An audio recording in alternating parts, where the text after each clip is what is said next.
시청자 여러분 안녕하십니까? 하루의 뉴스를 정리해드리는 YTN 뉴스나이트입니다. 윤석열 대통령이 중동 순방을 마치고 귀국한 지 2시간여 만에 박정희 전 대통령 추도식에 참석했습니다. 유족 대표로 온 박근혜 전 대통령과 조우했고 오솔길을 걸으면서 두 사람이 환담도 나눴는데 최근 심상치 않은 TK 민심 위반을 고려한 행보란 분석이 많습니다. 자, 여당 혁신위에 합류할 인선도 오늘 발표됐죠. 면면을 볼 때 제대로 된 혁신이 가능할까요? 잠시 뒤 평론 고수들의 의견 들어보겠습니다. 자, 전현직 원내대표와 회동을 가진 이재명 민주당 대표는 오늘도 단결을 강조했지만 비명계 반응은 냉랭합니다. 특히 최근 도를 넘은 강성 지지층 행태에 대해서 이 대표가 어떤 리더십을 발휘할지가 주목되는데요. 역시 나이트 포커스에서 함께 다뤄보겠습니다. 목요일 뉴스 나이트 오늘의 헤드라인 보시고 본격 출발합니다.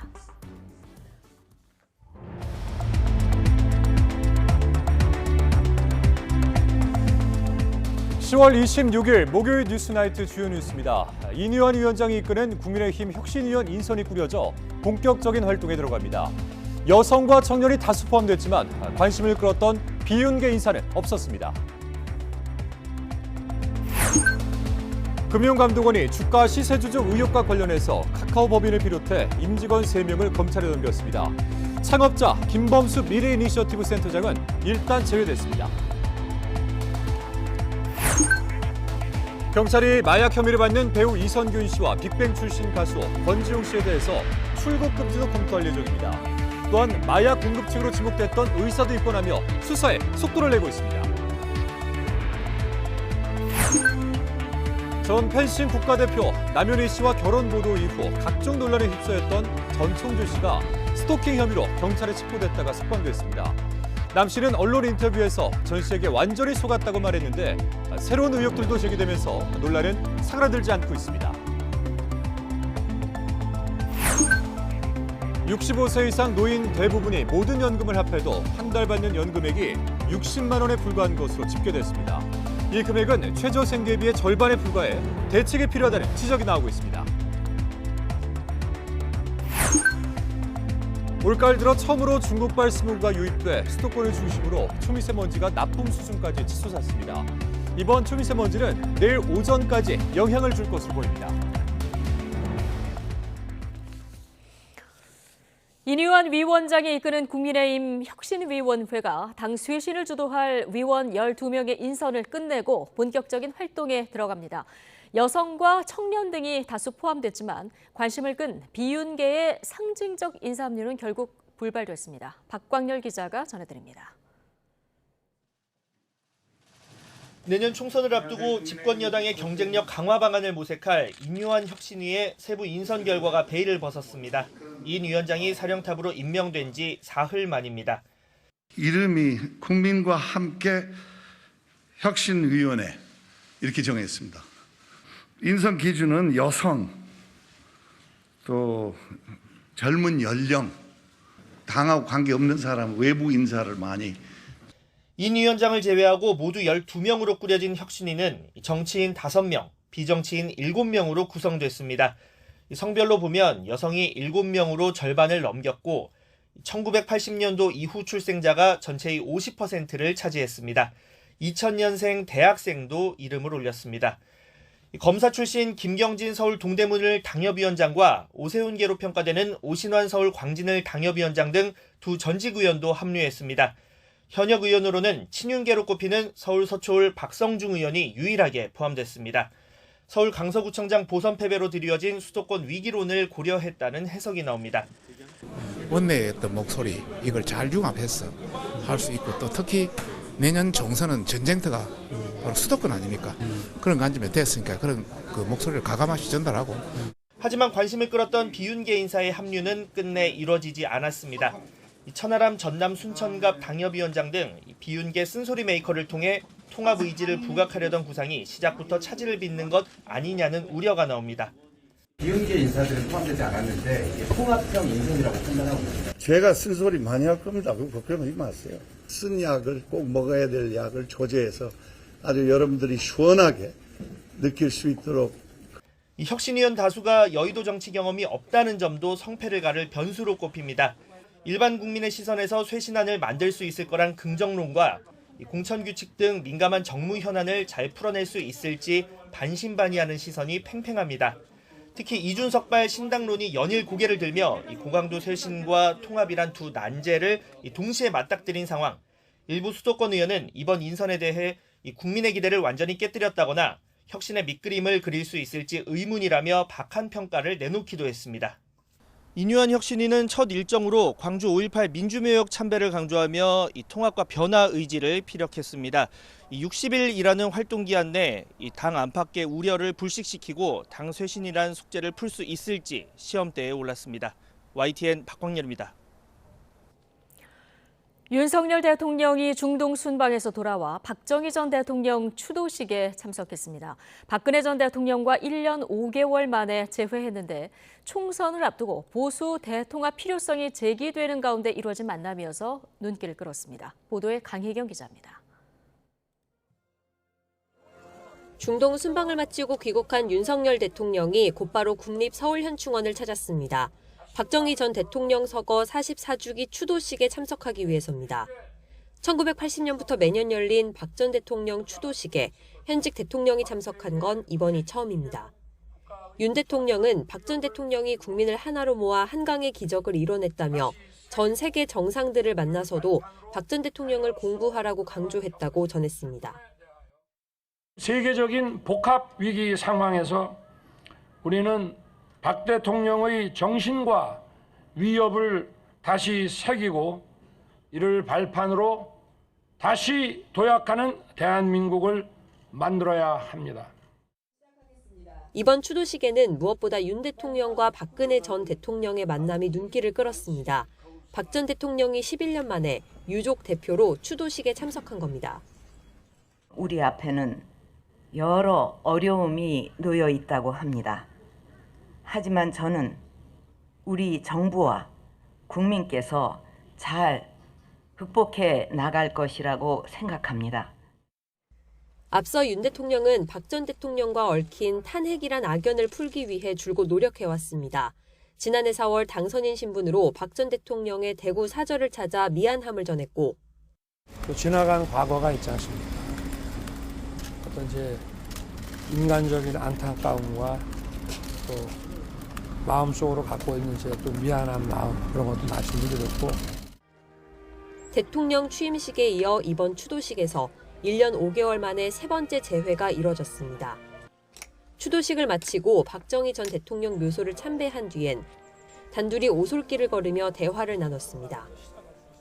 두 사람은 정치 현안 같은 민감한 주제보다 간단한 안부 등을 주고받은 것으로 전해졌습니다. 다만 총선을 반년가량 앞두고 보수 대통합 필요성이 꾸준히 제기되는 상황에서 두 사람의 만남 자체가 던지는 메시지가 큰 만큼 보수층 민심을 다잡는 계기가 됐을지 주목됩니다. YTN 강희경입니다. 전국으로 확산하는 소전염병이 고급 한우 브랜드로 유명한 강원도 횡성에서도 발생했습니다. 일시 이동 제한 정책이 사실상 전혀 소용이 없는 상태인데요. 수입 백신이 농가에 보급될 때까지 확산세를 막기는 어려워 보입니다. 지환 기자입니다. 강원도 횡성 한우 농가입니다. 럼피스킨병 의심 신고가 들어온 건 전날 늦은 오후. 신고 후 정밀 검사가 진행 중인 다음 날 오전까지 농가 앞은 사실상 뻥 뚫려 있었습니다. 확진 판단 뒤에야 부랴부랴 방역 차단선을 친 상태. 키우던 소를 매몰 처분해야 한다는 결정에 농장주는 전염병 확진 소식을 믿기 어렵습니다. 아침에는 음성이라고 그랬는데 어제 얘가 돌았었는데 엉덩이 쪽이 좀 빨개. 그래서 저거는 뭐 열 있는 것 같아. 그래서 강원 지역에서 소 럼피스킨병이 발생한 건 양구에 이어 두 번째. 횡성은 특히 고급 한우 브랜드 횡성한우로 유명한 강원 지역 최대 한우 농가 밀집 지역입니다. 농가 1,300여 곳이 한우와 젖소 6만 마리를 넘게 키우고 있는데 이번 확진 농가 반경 10km 이내에 2만 6천여 마리를 사육하고 있습니다. 전국적인 이동 제한 조치가 이루어졌지만 사실상 실효가 없는 상황. 어디서 어떻게 병이 퍼지는지 뚜렷한 감염 경로를 알 수 없어 불안감은 더 큽니다. 추라도 문제가 생기고 있습니다. 확진과 농가 의심 사례가 이어지면서 열흘에 한 번꼴로 열려 한우 수십 마리를 거래하던 이곳 가축 경매시장도 최근 경매 일정을 휴장하는 등 차질을 빚고 있습니다. 현재는 농장 주위에 살충제를 뿌리며 백신 접종 계획만을 기다리는 상황. 이번 주말 정부 긴급 수입 물량이 풀려야 백신 접종이 가능할 전망입니다. 무엇보다 럼피스킨 백신은 일반 근육 주사와 달라 자가 접종하기가 더 까다롭습니다. 정부에서 긴급 수입을 해갖고 그게 비행기를 일요일날 들어온대요. 피하 주사라고 해서 이번 주 피하 주사에서 이렇게 가죽을 잡아당기면은 근육하고 그 껍데기하고 그 사이가 생기잖아요. 거기다가 백신 넣는 게 이번 이제 백신 방법이에요. 전국의 사육소는 400만 마리가 조금 넘습니다. 백신을 맞더라도 항체는 3주쯤 뒤에 생깁니다. 집단 면역에 도달하기 전까진 확산세를 막는 게 관건. 하지만 쉽지 않아 보입니다. YTN 지완입니다. 소바이러스성 질병인 럼피스킨병이 국내에 첫 발생한 지 7일째인 오늘 4건이 추가로 발생했습니다. 이로써 럼피스킨병 확진 농가는 현재까지 모두 42곳으로 늘었습니다. 의심 신고를 받고 현재 검사 중인 5건도 있어서 확진 사례가 추가될 가능성이 있습니다. 올가을 들어 처음으로 중국발 스모그가 유입되고 있습니다. 내일 오전까지 중서부 지방은 초미세먼지 농도가 나쁨 수준까지 치솟아 주의가 필요한 상황입니다. 정혜용 기자가 보도합니다. 흐린 하늘에 시야도 뿌옇게 흐려 있습니다. 아침 안개가 연무로 남아있는 데다 중국발 스모그가 섞였기 때문입니다. 여름 동안 주춤했던 스모그가 올가을 들어 처음 영향을 주기 시작했습니다. 서울 등 수도권과 충북, 경북 일부 지역의 초미세먼지 농도는 5개월여 만에 나쁨 수준까지 치솟았습니다. 중국 쪽 데이터 보니까 그쪽은 좀 농도가 좀 높더라고요.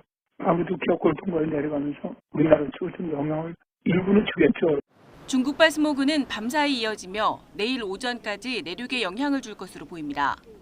중서부와 호남, 제주도는 초미세먼지 농도가 나쁨 수준까지 오르겠지만 특보가 내려질 가능성은 낮습니다. 기상 전문가들은 중국발 스모그가 서해를 건너 영향을 주면서 본격적인 미세먼지의 계절이 시작됐다고 평가하고 있습니다. 특히 내년 봄까지는 대기 정체와 스모그, 황사가 겹치며 대기질이 악화하는 상황이 잦아지겠다며 주의를 당부했습니다. YTN 정혜윤입니다. 유명 배우 이선균 씨와 인기 가수 지드래곤, 권지용 씨의 마약 투약 의혹을 수사하고 있는 경찰이 마약 공급 혐의로 의사를 추가 입건했습니다. 이 씨와 권 씨에 대해서는 조만간 소환 통보가 이루어질 것으로 전망되는 가운데 이들에 대한 신병 확보에 나설지 주목되고 있습니다. 김태원 기자가 보도합니다.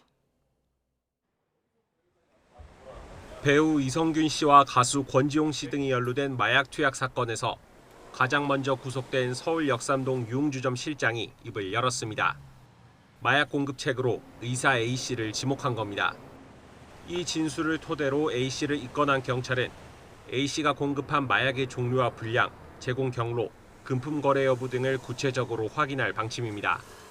마약 공급책이 A씨 말고도 더 있을 가능성 역시 배제하지 않고 있습니다. 의사 A씨가 입건되며 이번 사건과 관련해 경찰 수사 선상에 오른 사람도 10명으로 늘었습니다. 유흥주점 실장과 E씨, 권씨 등에 이어 A씨까지 5명이 마약류 관리법 위반 혐의 피의자 신분이 됐고 재벌가 3세와 연예인 지망생, 작곡가 등 5명에 대해서는 내사가 진행되고 있습니다. 이선균 씨와 권지용 씨 등의 소환조사 일정도 가까워지고 있습니다. 경찰은 조만간 이 씨와 권 씨 등을 불러 투약한 마약 종류와 투약 횟수, 입수 경위 등을 조사할 계획입니다. 일단은 이들이 국내에 체류하는 것으로 확인한 가운데 출국 금지도 검토할 예정입니다. 또 조사에서 어떤 혐의가 드러나느냐에 따라 구속영장 신청 가능성도 열어뒀습니다. 경찰은 다만 유명 아이돌 가수가 수사 대상에 포함됐다는 소문이 인터넷 커뮤니티나 SNS에서 퍼지는 것과 관련해서는 사실이 아니라고 선을 그었습니다. YTN 김태원입니다. SM엔터테인먼트 주가 시세 조정 의혹과 관련해서 금융감독원이 카카오와 카카오 엔터테인먼트 법인을 비롯해 임직원 3명을 검찰에 넘겼습니다. 앞서 공개 소환됐던 창업자 김범수 미래이니셔티브 센터장은 일단 빠졌습니다. 엄윤주 기자가 보도합니다. 금융감독원이 카카오와 카카오 엔터테인먼트 법인을 기소 의견으로 검찰에 넘겼습니다. 이미 구속된 배재현 투자총괄 대표를 비롯한 임원진 3명도 함께입니다. 이복현 원장이 카카오 법인에 대한 처벌 가능성을 내비친 지 이틀 만입니다. 이들은 SM 엔터테인먼트 경영권 인수경쟁 당시 경쟁사인 하이브의 공개 매수를 방해할 목적으로 사모펀드 운용사와 공모해 2,400억 원을 투입해 SM 주가를 의도적으로 끌어올렸다는 혐의를 받고 있습니다. 이 과정에서 금융당국의 대량 보유보고 의무도 이행하지 않은 혐의도 받습니다. 금감원은 특히 이들의 범행이 내외부의 통제를 받지 않는 비공식적인 의사결정 절차로 진행됐다고 지적했습니다. 그러면서 두 법인이 위반 행위 방지를 위한 내부 통제를 전혀 하지 않았다고 꼬집었습니다. 다만 이번 송치 대상에는 창업자 김범수 미래 이니셔티브 센터장은 빠졌습니다. 주가 조작 혐의 인정하십니까? 카카오가 창사일이 최대 위기라는 말이 나오고 있는데 관련 한 말씀만 부탁드립니다. 한 말씀 해주시죠. 정실 조사에 임하겠습니다. 이와 관련해 금감원은 나머지 피의자에 대한 공모 정황이 확인되면 신속하게 수사해 추가 송치할 계획이라고 설명했습니다. 내부적으로 김 센터장에 대한 추가 소환 가능성도 검토되는 가운데 향후 신변 처리 방향과 함께 검찰 수사에 관심이 쏠리고 있습니다. YTN 엄은주입니다.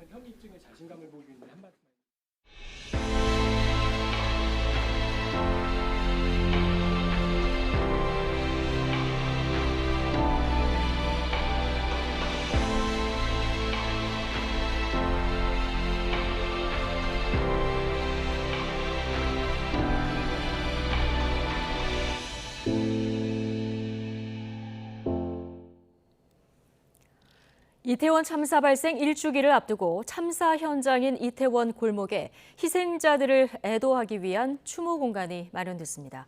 1년 전 그날 모두 159명이 희생된 비극의 골목엔 기억과 안전 글귀와 추모 문구가 새겨졌습니다. 그러나 유가족들은 참사의 진상규명이 이루어지기 전까진 추모 공간은 미완의 공간이라고 지적했습니다. 윤웅성 기자입니다. 참사 1주기를 앞두고 159명이 희생된 이태원 1번 출구 앞 골목에 유족들이 모였습니다. 하얀 천을 걷어내자 3개의 커다란 게시판이 드러납니다. 비극의 현장이 12구 기억과 안전의 길이라는 이름의 추모 공간으로 탈바꿈했습니다. 이 길을 안전한 길, 그리고 누구나 존엄하게 걸을 수 있는 길을 만들기 위해서 기억하는 것도 중요하지만 우리가 가지고 있어야 할 경각심도 놓치지 말아야 된다.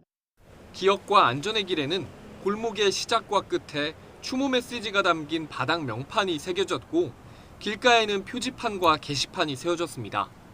게시판에는 이태원 참사에 대한 설명, 시민들이 직접 작성한 추모 메시지와 사진 등이 담겼습니다.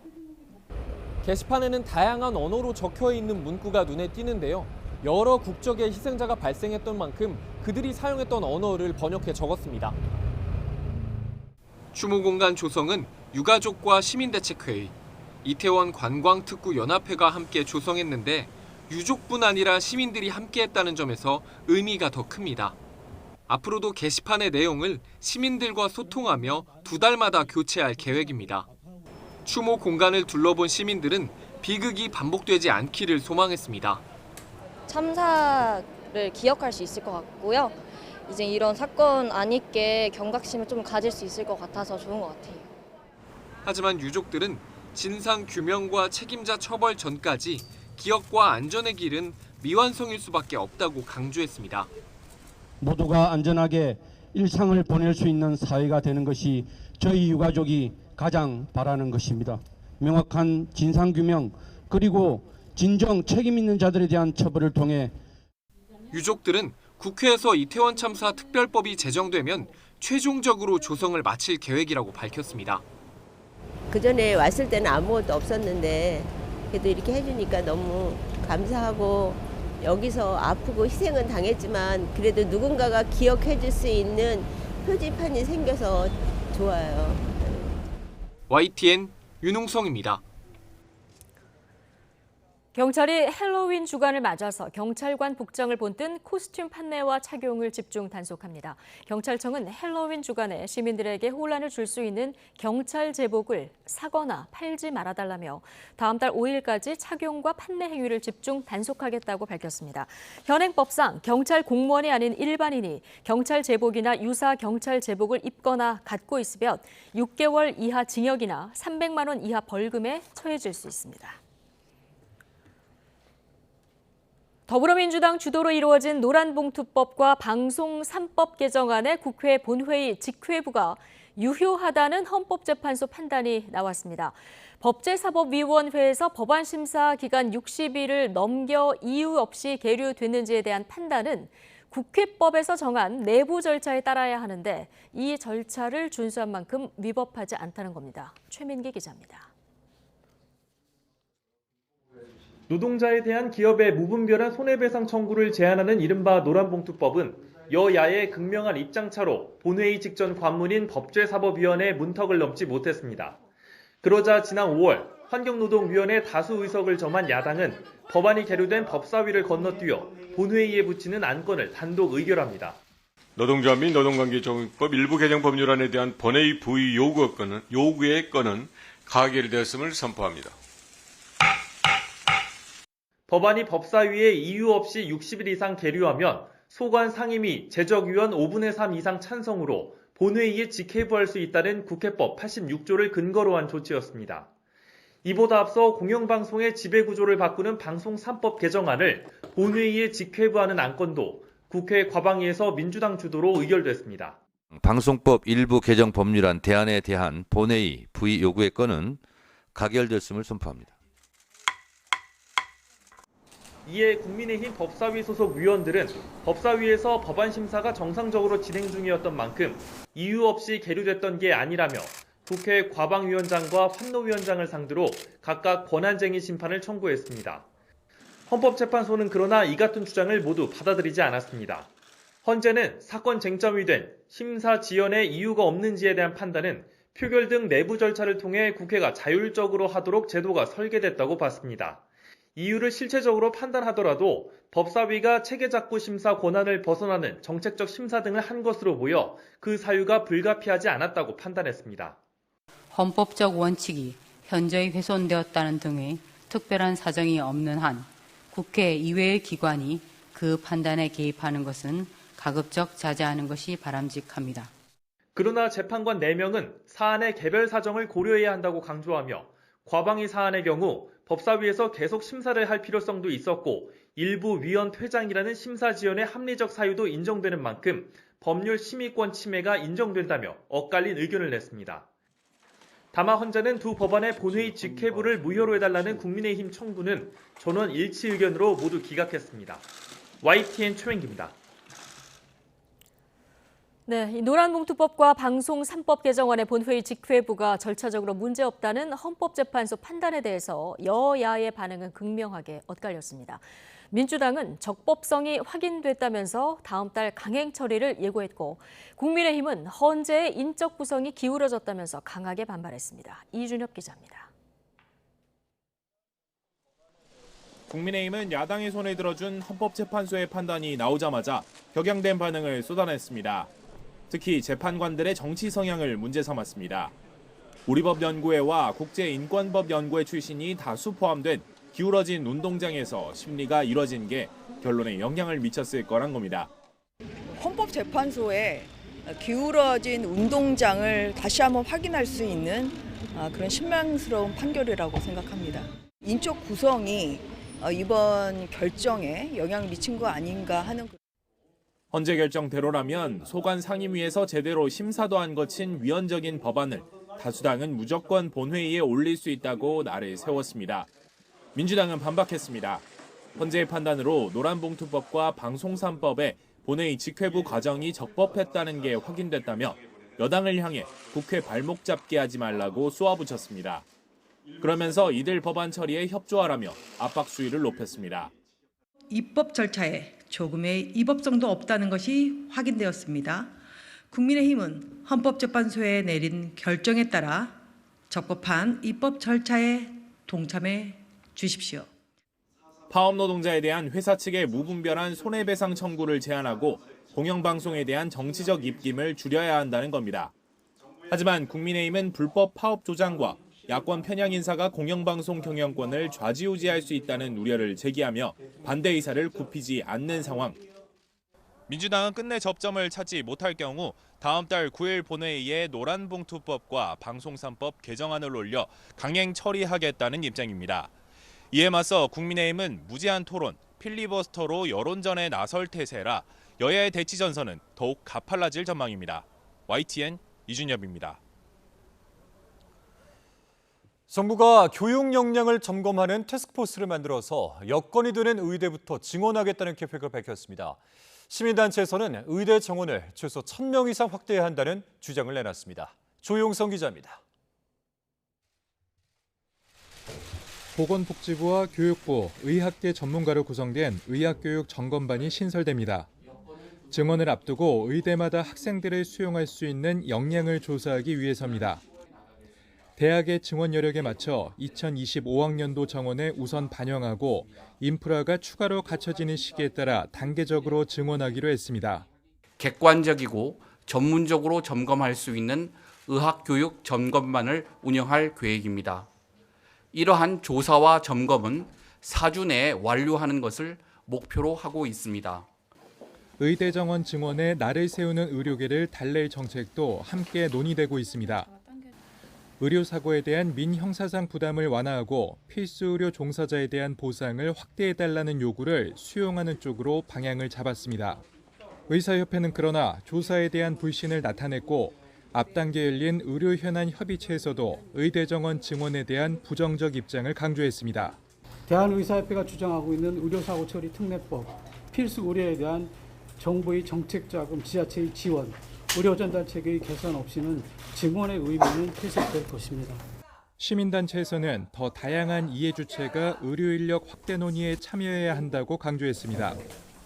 의정심 내에 의사단체가 들어가 있는데 지금 구조는 또 의사단체와는 별도의 정부 논의 채널이 마련되어 있는 겁니다. 그래서 의사들과 결정하려고 하는 것이 아니냐에 대한 우려의 시선이 있을 수밖에 없을 것 같아요.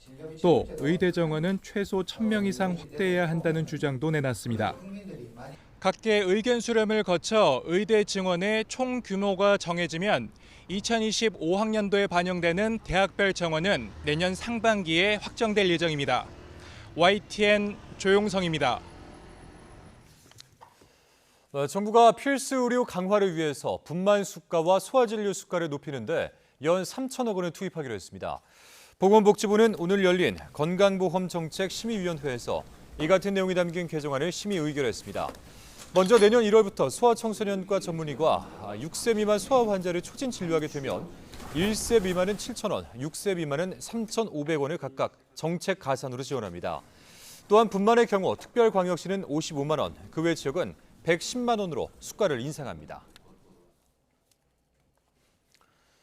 한국절도범이 일본 사찰에서 훔쳐 국내로 반입한 고려시대 불상의 소유권이 일본 사찰에 있다는 우리 대법원 판단이 나왔습니다. 7년 넘게 소유권을 주장해왔던 부석사는 대법원이 약탈을 정당화하는 패륜적 판결을 내렸다며 강하게 반발했습니다. 김철희 기자가 보도합니다. 지난 2012년 문화재 전문 절도범들이 일본 대마도 관음사가 보관하고 있던 금동 관음 보살 좌상을 한국으로 몰래 들여오려다 적발됐습니다. 고려시대 왜구에 의해 약탈당한 것으로 추정되는 이 불상은 다시 일본으로 돌아갈 예정이었지만 변수가 생겼습니다. 한국 부석사가 불상에서 발견된 결연문을 근거로 소유권을 주장하고 나선 겁니다. 이 결연문엔 1330년경 서주에 있는 사찰에 봉안하려고 불상을 제작했다고 쓰여 있었고 부석사는 2016년에 국가를 상대로 불상 반환 요구 소송을 제기했습니다. 한 번 불법은 영원한 불법일 수밖에 없고 합법적인 취득이 불가능하다. 이런 것을 국제사적으로 이제 보여주게 되는 그런 의미가 있을 것 같습니다. 이후 1심과 2심 판단은 엇갈렸습니다. 1심 재판부는 불상이 당시 외구의 도난과 약탈 등 비정상적인 방법으로 일본 대마도로 옮겨졌다며 한국의 부석사 손을 들어줬습니다. 하지만 항소심은 일본 관음사가 수십 년 동안 불상을 점유한 사실이 인정된다며 원고 패소로 판결했습니다. 1, 2심 모두 외구에 의한 약탈은 인정했지만 소유권에 대한 판단이 달랐습니다. 그리고 재판 시작 7년 만에 대법원 역시 2심 판단에 문제가 없다고 보고 원심 판결을 확정했습니다. 원심이 판시한 대로 일본 민법에 따라 일본 20년 이상 불상을 점유해 소유권 인정되는 취득시효가 1973년 완성됐고 따라서 한국 부석사는 소유권을 상실했다고 본 겁니다. 결과가 나온 뒤 부석사 측은 대법원이 불법 약탈 문화재에 면죄부를 줬다면서 강하게 반발했습니다. 폐륜적 판결입니다. 우리 대법원은 무력적, 불법적 약탈을 합법화해 주었습니다. 저희는 이 판결을 인정할 수가 없습니다. 현재 불상은 대전국립문화재연구소 유물수장고에 보관 중입니다. 대법 판결 직후 일본 측은 불상에 조속한 반환을 요구할 계획이란 입장을 밝혔습니다. 7년간 이어진 법적 분쟁 끝에 불상이 결국 일본 사찰로 돌아가게 되면서 앞으로 절도문화재 소유권을 놓고 비슷한 사건의 파장이 예상됩니다. YTN 김철입니다. 이스라엘군이 팔레스타인 가자지구에서 개전 후 가장 큰 규모의 지상작전을 펼쳤습니다. 이틀 전처럼 보병뿐 아니라 탱크까지 진입을 했다가 철수를 했는데 본격적인 지상전을 향한 수순이라는 분석이 나오고 있습니다. 기정우 기자가 보도합니다. 불도저가 무너뜨린 장벽 사이를 탱크들이 통과합니다. 현지 시각 25일 밤 이스라엘 지상군이 가자지구 북부로 진입하는 장면입니다. 이스라엘 공군도 전투기를 동원해 250곳이 넘는 가자지군의 목표물들을 공격했고 해군은 칸 유니스 지역의 지대공 미사일 발사 기지를 정밀 폭격했습니다. 이스라엘군은 하마스의 기반 시설과 대전차 미사일 발사 기지 등을 파괴했으며 지난 7일 개전 이후 가장 큰 규모의 공격이었다고 설명했습니다. 이스라엘군은 거듭 다음 단계 전쟁을 위한 준비라고 밝혀 본격 지상전이 임박했음을 시사했습니다. כבר חיסלנו אלפי מחבלים, וזאת רק ההתחלה. במקביל אנחנו נערכים לכניסה קרקעית. אני לא אפרט מתי, איך. 이스라엘군은 특히 이번에 정밀 공격한 로켓과 미사일 발사대 등이 모스크와 유치원 등 민간시설 근처에 있었다며 하마스가 의도적으로 민간인 거주지를 테러 목적으로 사용하고 있다고 비난했습니다. 이런 가운데 미국의 월스트리트 저널은 이스라엘군이 남부 네게브 사막에 가자지구 축소판을 만들어 모의 지상전 훈련을 하고 있다고 보도했습니다. 8층짜리 건물 등 구조물 600여 개의 지하도까지 비슷하게 구현한 이른바 리틀 가자에서 침투 훈련을 실시했다고 전했습니다. אני רוצה שיהיה ברור, צה"ל מוכן לתמרון ואנחנו נקבל החלטה ביחד עם הדרג המדיני אודות המהות והעיתוי. 공격 수위가 갈수록 거세지면서 본격 지상전이 임박했다는 전망 속에 인질과 민간인 피해 등을 우려하는 국제사회의 만류가 그 시기를 얼마나 더 늦출 수 있을지 관심이 모아지고 있습니다. YTN 기종훈입니다. 이스라엘의 팔레스타인 가자지구 봉쇄로 이 지역 병원들이 참사에 직면했다고 유엔이 경고했습니다. 영국 일간 가디언에 따르면 국제적십자위원회 소속 전문가들은 가자시티의 알쿠드스 병원과 알시파 병원에서 연료와 의료용품이 빠르게 떨어지고 있다며 당장 응급실이나 신생아실의 가동이 중단되는 사태를 크게 우려했습니다. 전문가들은 또한 24시간 근무하는 의료진의 탈진 문제도 심각하다고 현 상황을 설명했습니다. 65세 이상 노인의 90%가 공적과 사적의 모든 연금을 합해도 월 평균 연금 수령액이 60만 원에 불과한 것으로 집계됐습니다. 최저 생계비의 절반에 불과한데 나이가 많을수록 연금 수령액은 적었습니다. 이승은 기자가 보도합니다. 통계청이 11개 공적 사적 연금을 포괄한 통계를 처음 발표했습니다. 지난 2021년 기준 65세 이상 노인 가운데 어떤 연금이라도 한 개 이상 받는 경우가 90.1%에 이르렀습니다. 하지만 월 평균 연금 수령액은 60만 원에 불과했습니다. 당시 1인 최저 생계비 109만 6천 원의 55% 수준입니다. 수급자 10명 가운데 9명이 100만 원도 못 받았고 5명 가운데 1명은 25만 원 미만이었습니다. 여성의 수급액은 남성의 57% 수준이었고 나이가 많을수록 수급액이 적어서 80세 이상 월평균 수령액은 47만여 원에 불과했습니다.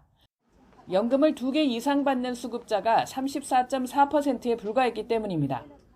연령이 높아질수록 기초연금만 받는 분들이 좀 많은 것으로 파악이 되었습니다. 그러다 보니까 수급률은 높은데 이제 수급 금액은 기초연금만 받다 보니 상대적으로 좀 적었습니다.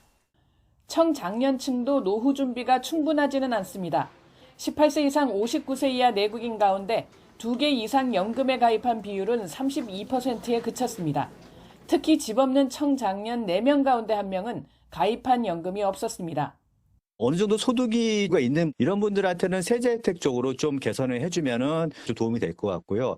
또 그런 세제 혜택 한도를 상향한다든가 이런 것도 사실 저소득층 분들한테 크게 도움이 되지 않을 수 있기 때문에 이분들한테는 그 연금 보험료 납입하는 과정에서 보조금을 주는 그런 방안도 생각해 보면 좋을 것 같습니다. 특히 곧 노후층으로 편입되는 세대를 위해 차별화된 대책이 필요하다고 전문가들은 지적합니다. YTN 이승은입니다. 미국에서 또 총기 난사 사건이 발생해 20여 명이 숨지고 수십 명이 다쳤습니다. 용의자는 미 육군 예비군 소속의 40세 백인 남성으로 정신병력이 있는 것으로 드러났습니다. 보도에 최영주 기자입니다. 길거리에 있던 시민들이 놀란 발걸음을 재촉하며 서둘러 피신합니다. 총기 난사 사건이 벌어진 건 현지 시간 25일 저녁 7시쯤. 식당과 볼링장 등 두 곳에서 무차별 총격이 벌어져 20여 명이 숨지고 수십 명이 다쳤습니다. Over 10, where at least I knew they were shots. And then when I got on top of the bowling machine, it was a lot of ruckus back there. 현장에서 총격범이 달아나면서 주민 대피령이 내려졌고 각 상점과 사무실, 학교도 폐쇄됐습니다. 용의자는 40살 백인 남성 로버트 카드. 갈색 셔츠와 청바지를 입고 소총을 겨눈 채 범행 현장을 누비는 모습이 CCTV에 포착됐습니다. 수사 당국은 공개 수배령을 내리고 그를 추적하고 있습니다. 용의자가 타고 다닌 것으로 추정되는 흰색 SUV 차량은 시청 청사 인근에서 발견됐습니다. Police are currently searching for a Robert R. Card, 4/4 of 1983 of Bowdoin.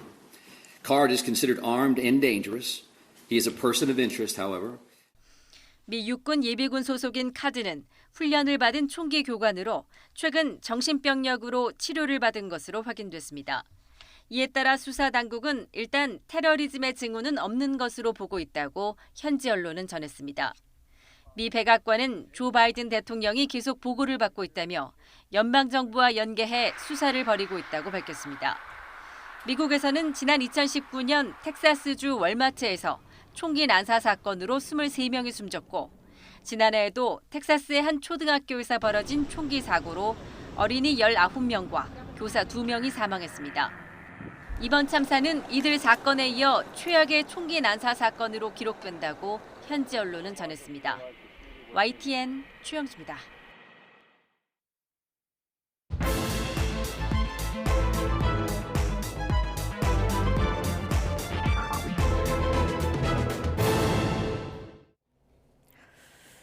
네, 정치권 관심 뉴스들 진단해보는 나이트 포커스. 오늘은 김근식 전 국민의힘 비전전략실장, 김준일 뉴스톱 수석 에디터 두 분 모셨습니다. 어서 오십시오. 안녕하세요. 안녕하십니까.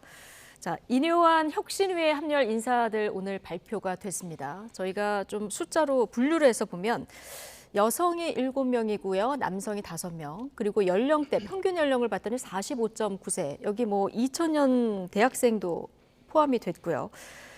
정치인이 5명, 비정치인이 7명 이렇게 구성이 돼 있더라고요. 자, 인선 발표 보시고 어떤 생각하셨습니까?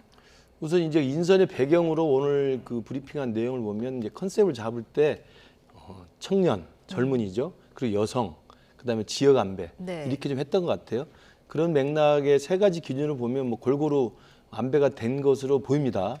그러나 혁신위원회가 여성, 그다음에 청년, 지역으로 될 일은 저는 아니라고 봅니다. 혁신위원회는 지금 이 비상한 위기 상황에서 전권을 갖고 이 당이 정말 회생할 수 있는지, 수도권 선거에서 다시 한번 기사회생할 수 있는 모멘텀을 만들 수 있을지, 거의 사실은 모든 것을 내려놓고 살신성인하고 희생하고 헌신할 각오로 사실은 살을 깎는 네. 그 개혁을 해야 되는 거거든요. 이제 그럴 만한 인선이 됐는가에 대해서는 좀 두고 봐야 될 것 같습니다. 왜냐하면 저는 본래 처음에 나올 때는 이뇨한 위원장이 처음에 위원장이 선출된 다음에는 사실 처음 메시지는 굉장히 좋았다고 생각합니다. 처자식 빼고 다 바꿔야 된다. 네. 강력한 변화, 혁신의 의지, 그리고 모든 걸 내려놔야 된다. 희생과 헌신, 그리고 통합. 이런 이야기는 메시지가 굉장히 좋았는데 지금 오늘 이 인선을 했을 때 보면 애초에 나왔던 7명 정도 하겠다고 그랬는데 지금 13명으로 늘어났어요. 네. 사실 숫자가 많으면 좀 이게 중구난방이 될 수 있거든요. 그리고 정치인분들 몇 명 제외하고는 사실은 병풍 같은 역할을 할 수 있는 액세서리 장식용일 수 있다고 저는 생각합니다. 예. 거기에 재정 전문가, 행정학 교수, 그다음에 무슨 그 반려동물 전문가, 의사가 뭐하러 들어갑니까? 지금 혁신하는 마당에. 네. 제가 볼 땐 그런 분들을 이렇게 골고루 다양하게 액세서리하고 놓은 걸 보면 언뜻 봐서는 당대표 자문위원회 같아요. 예. 특보당 같기도 하고. 당대표 자문위원회 예, 같다. 그렇게 해서는 안 되는 거거든요. 예. 혁신위원회는 소수 정예로 이뇨한 혁신위원장의 강력한 혁신의 의지와 혁신에 대한 일관된 결기를 보좌하고 지원하고 같이 논의할 수 있는 핵심적인 그런 문제의식을 가진 사람 중심으로 가야 된다고 보고요. 그런 면에서는 그나마 이 박성중 의원이 수도권을 대변한다고 하니까 네. 한번 지켜볼 일이고 김경진 전 의원과 오신환 전 의원은 그래도 나름대로 수도권의 위기 상황을 몸으로 깨닫고 있는 분이기 때문에 그분들의 역할 여하에 따라서는 좀 기대를 해볼 만도 하지만 13명이라는 전체적인 이 액세서리 같은 예. 당대표 자문위원회 같은 그런 좀 인선에 대해서는 저는 조금 좀 안타깝다는 생각을 해봅니다. 예. 뭐 긍정적으로 보면은 일반 국민들의 눈높이에 맞는 어떤 쇄신책이 나오지 않을까 뭐 이렇게 기대를 하시는 분도 있긴 합니다만 전체적으로 좀 병풍 같은 인선이다 이런 평가를 해주셨고요. 지금 기대를 해보겠다고 한 정치인들 얘기를 좀 해보면 서초울의 재선 박성중 의원이 들어갔고요. 그리고 전직 의원들 중에서는 김경진 전 의원하고 오신환 전 의원이 들어갔는데 지금 수도권 당협위원장을 맡고 있어요. 수도권 위기론 때문에 지금 수도권 정치인들을 포진시킨 것 같은데요. 어느 정도 효과가 있을 거라고 보십니까? 그러니까 이 혁신위원이라는 게 정답이 있는 게 아니에요. 그러니까 이게 어떤 식으로 이제 아이디어를 낼 것인가에 따라서 좀 구성이 달라지는데 제가 조금 우리 시청자분들한테 좀 질문을 하나 드려보겠습니다. 그러니까 정은경 혁신위가 있었잖아요. 김은경 혁신위 죄송합니다. 네. 김은경 혁신위가 있었는데 혁신위원이 몇 명이었고 어떤 분들이 있었는지 혹시 기억하시는 분이 있을까요? 아마 거의 없을 겁니다. 예. 제가 이름을 한번 쭉 말씀드려 볼게요. 예. 김남희 변호사, 윤영중 랩 2050 대표, 서복경 교수, 이진국 아주대 법대 교수, 차지호 카이스트 교수, 당내에서는 이해식 의원, 이선호 울산시당 의원장. 서복경 교수는 뭐 정치학과에서 이제 유명하신 분이니까 그나마 이제 정치계에 계신 분들은 좀 아는 분들이고. 그러네요. 기억이 잘 안 나네요. 예, 안 나요. 네. 왜 안 나느냐? 하는 게 별로 없으니까 네. 안 나는 겁니다. 그리고 모든 메시지의 주도권은 사실은 그러니까 위원장이 주는 거예요. 위원장이 어떤 스탠스를 가지고 어떤 발언을 하느냐가 그러니까 김은경 위원장이 설화를 일으키면 그게 많은 논란이 돼가지고 결국 좌초를 했잖아요. 사실은 이게 뭐 액세서리다, 뭐 병풍이다 여러 가지 평가가 나오지만은 이게 어떤 인선들이 되는지가 오늘 하루 기사로 나오고 아마 안 나올 겁니다. 예, 특별히 저는 큰 의미를 두지 않아요. 이거 자체에 대해 특별히 큰 의미를 두지 않는다. 의미를 두지 않는 이유는 사실은 혁신위가 뭘 혁신해야 되는지에 대해서 방향성조차 못 잡았습니다. 자, 그러니까 제가 한번 말씀드려볼게요. 저는 처음에 얘기 나왔던 뭐 함은경, 뭐 예를 들면 박은식, 김경률 뭐 이런 분들 뭐 하마평에 올랐잖아요. 이분들보다는 낫다고 생각해요. 왜 낫냐면은 함은경 뭐 운동권 출신이잖아요. 뭐 아니면 김은식 뭐 이제 호남 대한포럼 뭐 그리고 김경률 회계사 이분은 뭐 이제 이재명 대표 강력하게 비판하는 분들인데. 자, 혁신위는 뭘 혁신을 하는 거냐면은 국민의힘을 혁신해야 되는 거예요. 그리고 국민의힘이 보궐선거를 패배한 거를 반성을 해야 되는 거잖아요. 근데 예를 들면 함은경, 박은식, 김경률은 민주당을 비판했던 민주당 기득권과 586 기득권, 운동권 기득권을 비판했던 분인데 이분들을 처음에 아이디어로 나와서 하겠다라고 하는 거는 민주당 혁신위원으로 가야 될 분들을 왜 국민의힘에서 이분들을 하마평으로 올렸다라는 거니까 애시당초 컨셉도 없고 개념도 없었다라는 겁니다. 근데 제가 이런 얘기를 방송에서 여러 번 하니까 제 역량인지 모르겠으나 이분들이 다 이제 안 됐어요. 자, 그러니까 지금 보십시오. 그러면 뭐 모르겠습니다. 뭐 그러니까 내부에서 평가를 했겠죠. 자, 근데 보십시오. 그러면은 지금 보궐선거에서 진 가장 큰 이유는 정권 심판론이 작동했다라는 게 중론이에요. 그렇잖아요. 그러니까 지금 국민의힘이 지금 여성을 배려를 안 해서 졌습니까? 호남의 배려를 안 해서 졌나요? 청년의 배려를 안 해서 졌나요? 그러니까 쉽게 얘기를 하면은 윤석열 대통령이 너무 이념 민생보다는 이념보다는 민생이라고 최근에 얘기는 하셨지만은 이념에 네. 드라이브 걸고 홍범도 장군 흉상 이전하고 이런 거에 실망을 해가지고 사람들이 다 떨어져 나간 건데 이분들이 들어온다고 해서 그게 되는 게 아니라고요. 그러니까 진단부터 잘못됐다. 자, 이런 의견을 좀 주셨는데, 자, 사실 이번 인선의 상징성 있는 깜짝 인사, 특히 비윤계의 주요 인사들도 전혀 포함되지 않다 보니까 이제 누가 쓴소리를 하냐, 당내에서도 이런 우려의 목소리가 나오는데요. 인 위원장 이에 대한 입장도 내놨습니다. 직접 듣고 오시겠습니다. 인선 기준은 여성, 또 젊은 연령, 우리가 이제 세대 교체를 해야 되는데 또 청년 뭐 이렇게 했습니다. 당 외 사람을 많이 영입을 당하고 관계없는 사람 외부 인사를 많이 배려를 했습니다. 이번에 영입을 하실 때 불출마 약속을 받고 하셨는지 궁금합니다. 약속은 받은 거 없고 만나보지도 않았고 그냥 좋은 사람을 다양한 인재 풀을 만들었습니다. 그런 거는 지금 너무 좀 앞서 나가시는데 당에 쓴소리하는 비윤계 인사들은 포함되지 않았는데 제가 쓴소리 많이 할 겁니다. 그거 걱정하지 마세요. 네. 자, 비윤계 인사 없어서 쓴소리 내는 사람이 없어서 어떡하냐 이 질문에 이제 내가 쓴소리를 많이 할 거다. 걱정하지 말아라 이런 얘기를 했습니다만 천하람 위원장 고사했죠. 윤희숙 전 의원에게도 오늘 아침에 연락을 했더라고요. 그래서 이제 또 고사를 하셨는데 노력을 안 한 건 아니고 영입을 하려고 했는데 잘 안 된 이런 상황인 거죠. 그 천하람 위원장 같은 경우 사실 천하람 의원이 고사했던 그 이야기도 일리는 있어요. 바로 직전에 혁신위원회, 네. 최재형 혁신위원회 혁신위원으로 활동을 했기 때문에 또 다시 한다는 것도 사실은 조금 이상한 감이 있죠. 그리고 아마도 천하람 위원장이 왔을 때는 허수아비라는 표현을 썼습니다만 만에 하나 와서 제대로 된 혁신위의 결과가 안 나온다면 무슨 의미가 있겠느냐라는 아마 우려가 컸던 것으로 보이고요. 윤희숙 의원 같은 경우도 사실은 혁신위원장을 생각했으면 모를까 혁신위원으로 오기에는 본인 스스로가 조금 부담스럽다는 생각을 했을 수 있고 그리고 권한이 확실하게 주어지지 않는다면 이 정치적 부담에 대해서 조금 더 우려했던 게 컸던 거라고 보입니다. 그러나 어쨌든 두 분이 안 들어온 건 상관없이 저는 비윤계 인사가 누구 특정이 들어오고 안 들어오고의 문제는 아니라고 생각합니다. 혁신위가 잘 돼야 되는 것은 아까 제가 말씀드린 것처럼 여성, 청년, 지역 안배 이 세 가지 컨셉으로 하는 게 지금 혁신의 가장 주요한 하드가 아니라는 거예요. 그건 당대표 특보단이나 당대표 자문위원회 구성할 때 하는 것이지 지금의 2023년 11월, 12월에 지금 해야 될 우리 국민의힘 혁신위원회는 기존의 기득권을 얼마나 내려놓고 영남당의 이미지를 얼마나 불식을 시키고 대통령과의 수직적인 관계를 얼마나 수평적으로 만들어내고 대통령이 쓴소리를 할 수 있으면 얼마나 할 수 있고 김기현 당대표의 기득권을 얼마나 내려놓을 수 있는지 이런 것에 대한 당 내부의 철저한 개혁과 혁신이 가능한 이야기를 해야 되는 거거든요. 거기에 무슨 현직 대학생이 들어오고 어떤 뭐 의사가 들어오고 재정 전문가가 들어오고 행정학과 교수가 들어와서 되는 게 아니라고 생각합니다. 김근식 실장님께서 만약에 혁신위원장이다 그러면 어떻게 구성을 하시겠습니까? 소수 정예로 김기현 대표와 역할 분담을 확실하게 분장한 다음에 그 방향으로 할 수 있는 가장 결기 있는 그리고 당내부 사정을 잘 알고 국민에 대한 메시지도 정확히 전달할 수 있는 정무적 감각이 있는 소수 정예로 구성하는 게 100번 낫죠. 처음에 7명 한다고 했다 지금 13명까지 되지 않았습니까? 저는 그런 의미에서 조금 이제 우려를 하는 건데 그러나 기대도 충분히 할 수 있다고 생각합니다. 그러면 기대의 요체는 뭐냐? 결국 위원장 몫입니다.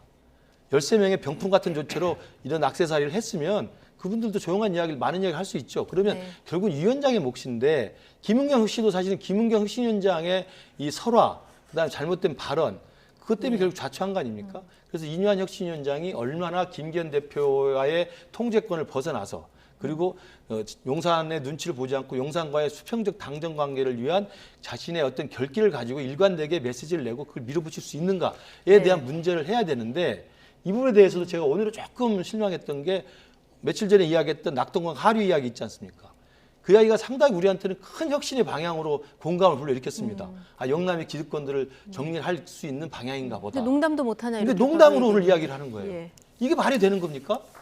저는 그래서 일단 아직은 기대를 좀 하고 있습니다. 기대를 네. 하고 있고 이뇨한 위원장 지금 임명 이후에 초반부에는 상당한 그 메시지가 좋게 나왔기 때문에 그리고 제가 기대하는 것은 오늘 혁신위원 인선 중에서 수도권의 정서를 가장 잘 알고 있는 김경진 전 의원과 오신환 전 의원 예. 이 두 분이 그래도 수도권이 어떻게 하면 망하고 어떻게 하면 승리할 수 있다는 것에 대해서 체감을 하고 있기 때문에 이 두 분이 얼마나 열심히 이뇨한 위원장을 도와서 그리고 이 위원장이 실제로 용산의 눈치 안 보고 당대표 눈치를 안 예. 보면서 얼마나 국민 눈높이에 맞는 혁신의 방향들을 결기 있게 밀고 나갈 수 있을 것인가. 네. 그리고 이 위원장의 몫이라고 생각합니다. 하태경 위원도 뭐 뒤에서 밀어드리겠다 오늘 뭐 이런 얘기도 해서 좀 지켜봐야 될 것 같은데 어쨌든 합류해달라고 요청을 했는데 안 오신다는 분이 많다는 거 이게 한번 좀 고민해봐야 될 지점이 아닌가 싶긴 해요. 그러니까 김기현 대표 체제 자체에 대해서 부신을 한 거는 천하람 위원장이 이제 공개적으로 밝혔죠. 그러니까 책임지고 네. 사퇴해야 된다라는 거고 윤희숙 의원은 정확하게는 모르겠습니다. 근데 예. 어쨌든 지금 혁신위의 어떤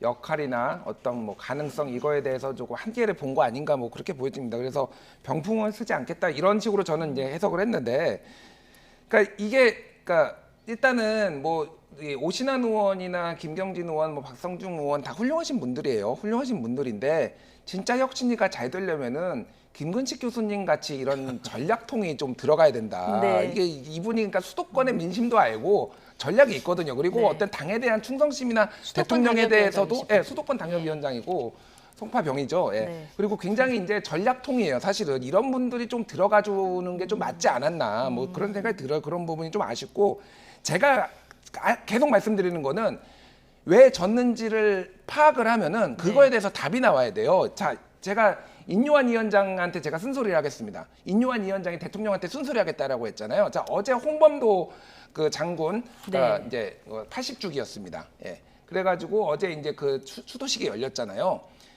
이 지금 여론이 너무 안 좋아요. 홍범도 장군 흉상 이전에 대해서 뭐 이게 진보네 보수네 그런 거 떠나서 왜 독립유공자를 이렇게 홀대하지? 라고 하고 대통령이 이념보다는 민생이라고 얘기했지만은 그 시그널을 홍범도 장군 흉상 이전으로 국민들은 판단을 지금 거의 하게 됐거든요. 어쩔 수 없이 지금. 예. 그러면은 지금 인요한 위원장이 쓴소리를 해야 되는 상황이라면은 그 어제 얘기가 나와야죠. 그 그 얘기부터 80주기가 나왔어야 예. 된다. 그러면은 이거는 대통령께서 바꿔야 된다. 이거를 좀 재구해 달라라고 요청을 하면 그러면 야 인요한이 센 얘기도 하네. 사람들이 이렇게 좀 하고 야 신선 바뀔까 이런 기대를 품는데 예. 어제는 아무 얘기도 안 하고 뒤에 얘기하겠지만 그러니까 박정희 대통령이 이제 뭐 여기는 간다라는 거예요. 이게 정말로 그러면은 변화 혁신은 이제 기대할 수 있냐라는 거니까 쓴소리를 해야 될 타이밍에는 해줘야 됩니다. 오늘 이 얘기를 제가 하태경 의원도 했더라고요. 네. 제가 한 얘기를 제가 뭐 하태경 의원을 받은 게 아니라 저는 제 독자적으로 한 건데 예. 비슷한 문제의식이 있는 거야. 하태경 의원도 당에 대한 충성심도 있고 하지만은 약간의 이런 문제의식이 있는 거잖아요. 인요한 위원장이 이런 얘기 해줘야 된다라는 거예요. 근데 지금 못하고 있잖아요. 모르겠어요. 예. 앞으로 할지는 모르겠으나 기본적으로 대통령의 지금 방향에 대해서 국민들이 우려하고 있으면 그거에 대해서 과감하게 얘기를 할 수 있는 사람 이 정도의 어떤 용감함과 그런 발언들이 있어야 되는데 좀 지켜보겠습니다. 그래서 네. 어쨌든 김근식 교수님이 안 들어간 것에 대해서는 좀 아쉽다. 뭐 이런 말씀. 만약에 연락 왔으면 받으셨을까요? 저는 당협위원장이고 당원이고 네. 또 당을 사랑해야 되는 의무와 역할이 있기 때문에 당연히 연락 오면 무조건 해야 되죠. 네, 무조건 해야 된다. 네, 왜 연락을 안 하셨을까요? 네, 자 어쨌든 민심이 이반한 지점을 정확히 알고 앞으로 인요한 위원장이 이 지점을 건드려줘서 쓴소리도 해야 된다 이런 지적을 해주셨는데요.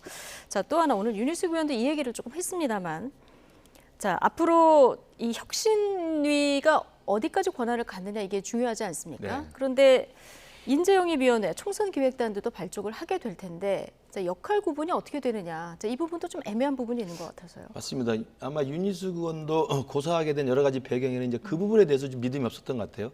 총선기획단 따로 또 별도로 꾸리고 인재영입위원회 따로 꾸리고 그럼 혁신위원회는 그 세 가지 기구 중에 하나가 되는 거잖아요. 원오브댐이 되기 때문에 권한이 좀 축소될 것이라는 그런 우려가 있었던 것 같습니다.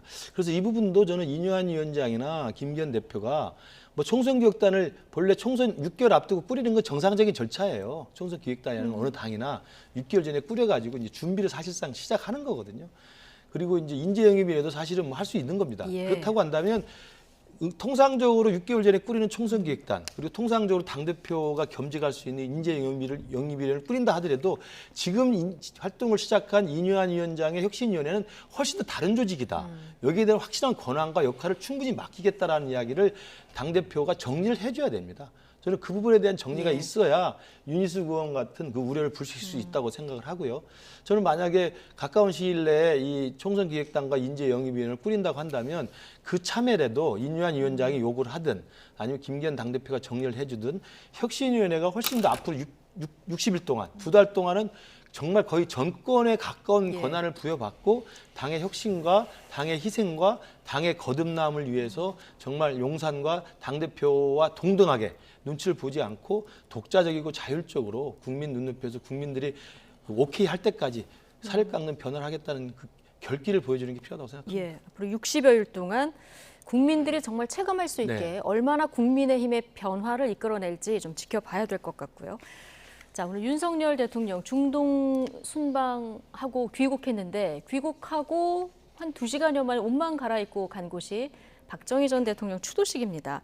이게 근데 현직 대통령으로는 처음이라면서요? 예, 그러니까 44주기였죠. 그러니까 이게 이제 뭐 우리가 얘기하는 소위 말하는 11.6 사태잖아요. 그러니까 이제 김재규 씨가 이제 박정희 대통령한테 이제 총을 쏜 건데 여기에 역대 현직 대통령들이 안 간다는 이유가 있는 거죠, 사실은. 예, 그러니까 뭐 여러 가지 박정희 대통령은 공도 있고 과도 있지만은 사실은 이 마지막 자체가 어떻게 보면 본인의 독재를 연장하기 위해서 하다가 이를테면은 이런 사태가 벌어진 거잖아요. 그런 부분에 있어서는 이거를 이제 기리는 게 특히 대통령이 돼가지고 기리는 게 맞느냐. 대통령이 되면은 일반적으로 좀 더 중립적으로 이제 위치를 좀 포지셔닝을 하는 게 일반적이니까. 그래서 여기에 갔다라고 하는 거는 의미를 많이 들 수가 있는 거죠. 요거 좀 주목할 만한 게 채널A가 보도를 했었어요. 윤석열 대통령이 순방 귀국하자마자 박근혜 전 대통령 만날 거다. 그 기사가 삭제됐습니다. 그 기사가 삭제됐고요. 그리고 이제 어떤 식으로 만나는 건지를 보니까 여기에서 만났다라는 거예요. 그러니까 이거는 뭐 여러 가지 이제 박근혜 대통령이 이제 보수의 또 훌륭하신 대통령으로 이제 인정을 받으니까 추앙을 하는 것도 있지만 결국은 이제 박근혜 전 대통령을 끌어안는 모습, 그러니까 친박계와 불편한 이런 관계를 조금 더 개선해 보고자 하고 그리고 보수 결집을 하겠다라는 건데 딱 한마디만 말씀드리면은 갈 수도 있습니다. 저는 갈 수도 있고 뭐 이거에 대해서 비판하고 싶지는 않은데.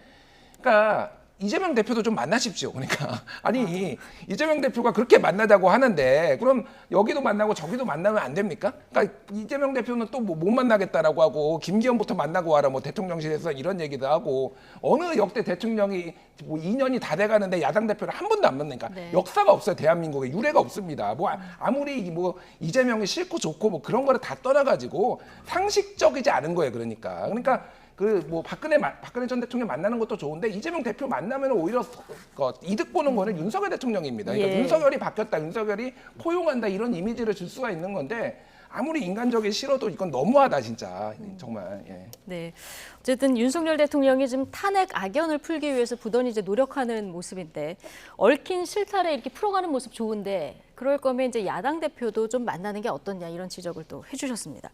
자, 윤석열 대통령, 박정희 전 대통령의 업적을 오늘 기렸고요. 박근혜 전 대통령은 추도식에 참석한 윤 대통령에게 감사를 표했는데요. 이 목소리 듣고 오시겠습니다.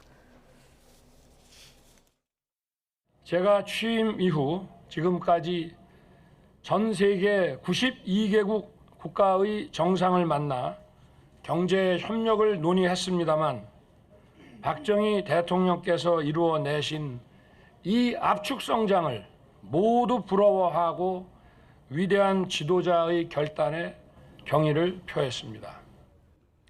저는 이분들에게 박정희 대통령을 공부하라. 그러면 귀국의 압축 성장도 보장할 수 있을 것이라고 늘 강조했습니다.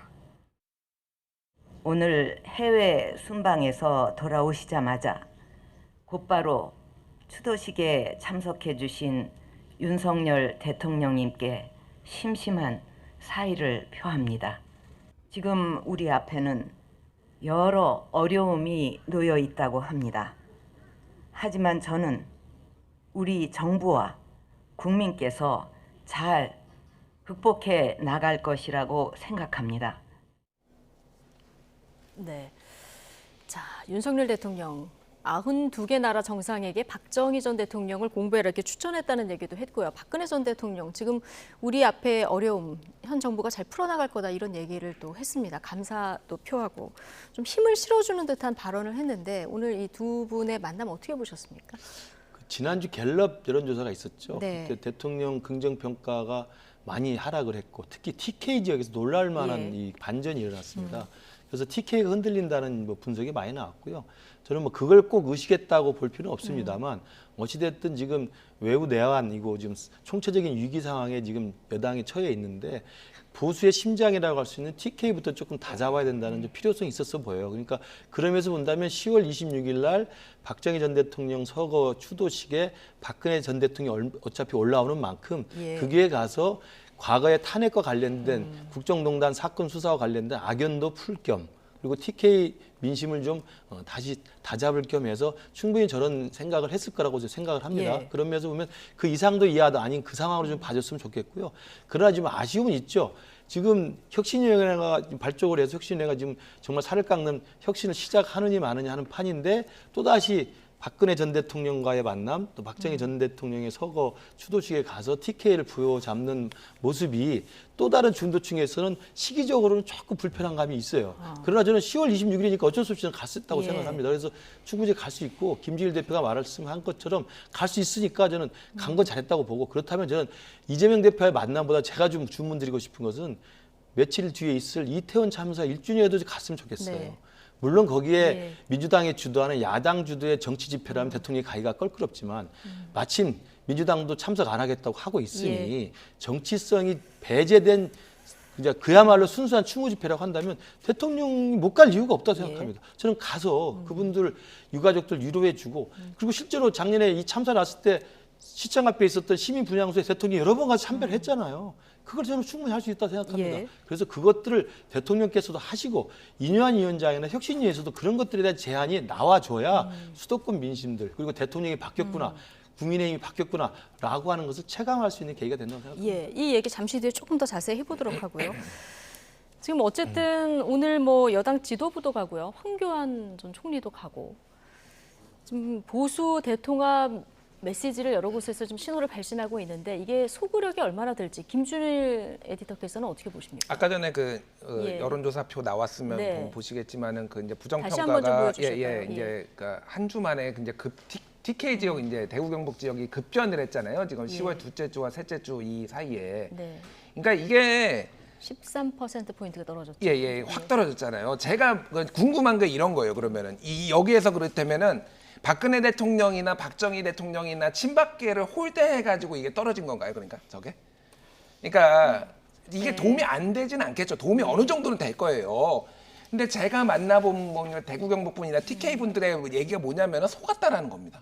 뭐냐면은 우리 경쟁력 있어, 수도권에서도 경쟁력 있어, 국민의힘이 맨날 그런 얘기를 했다라는 거예요. 그래서 진짜 그런 줄 알았는데 지금 그 뚜껑 열어보니까 완전 참패했잖아요. 17.15%로 완전히 참패를 했잖아요. 우리 속은 거야 지금까지. 화가 났다라는 거예요. 그러니까 이게 뭐냐면은 친박을 끌어들이고 예를 들면 포용을 하는 것도 도움이 어느 정도는 될 겁니다. 근데 기본적으로 윤석열 대통령의 국정기조가 가장 핵심이라는 거예요. 근데 그게 말로는 예를 들면 민생을 더 챙기겠다, 국민이 늘 옳다, 뭐 이런 얘기 하시잖아요. 바뀐 게 아무것도 없어요. 그런데 지금. 그러니까 대통령이 하는 행동이나 이런 게 국민들한테 딱 와닿게 상징적인 게 아무것도 없습니다. 예를 들면은 최상병 관련해서 박정훈 대령 지금 기소하겠다라고 하는데 국민들 보기에는 거의 60에서 70%는 이거는 말도 안 되는 얘기라고 보고 있거든요. 그럼 그거 중단시키면 대통령이 변했구나. 그럼 아니면은 뭐 이를테면 아까 김규식 교수님 얘기했듯이 이태원 참사와 거기에서 추도식에 참석을 한다라든지 이재명 대표를 만난다라든지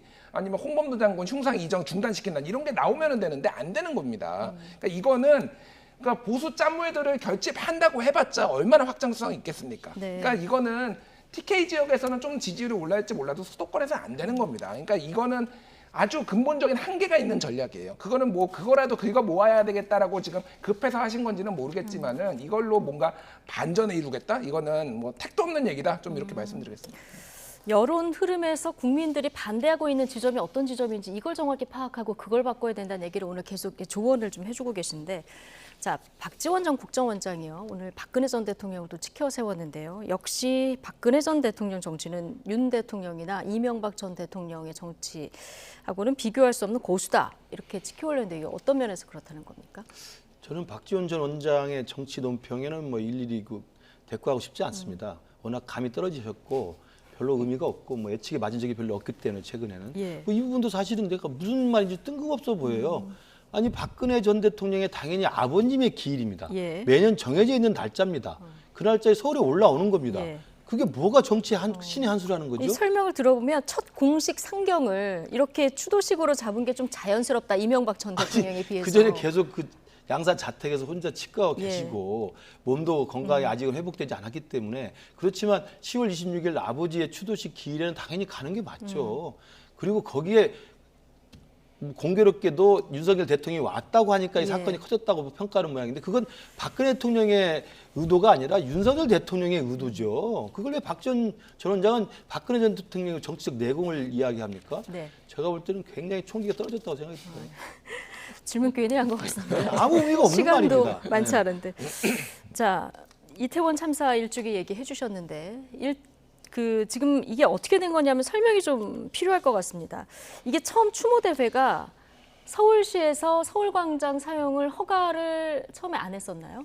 그래서 이게 지금 야당과 공동 개최를 하려고 했는데 서울시가 다시 허가를 해준 거죠. 그러다 그렇죠. 보니까 정치권이 빠지고 이제 유족들하고 시민들이 주최하기로 바뀐 이런 상황이 된 거죠. 그런 상황에서 이제 대통령실에서는 처음에 메시지가 나온 것이 이제 여기는 정치 성격이 강하기 때문에 이제 불참하겠다 이제 나온 상황이고 지금 그러면 이제 야당이 빠졌으니까 어떻게 할지에 대해서는 공식적으로 입장 변화나 이게 아직까지는 안 나온 상황입니다. 그래서 이거는 아까 전에 김근식 교수님이 말씀을 잘 해주셨어요. 이 유족들이 맨날 울부짖으면서 얘기를 하는 게 대통령 한번 만나고 싶다라는 얘기를 여러 차례 하셨거든요. 만나면 안 됩니까, 대통령이? 그러니까 저는 다른 대통령들, 역대 대통령들은 예를 들면은 만나서 이게 쇼라고 불릴지언정 유가족들 만나서 이렇게 울고 부둥켜 안아주고 보듬어주고 하는 겁니다.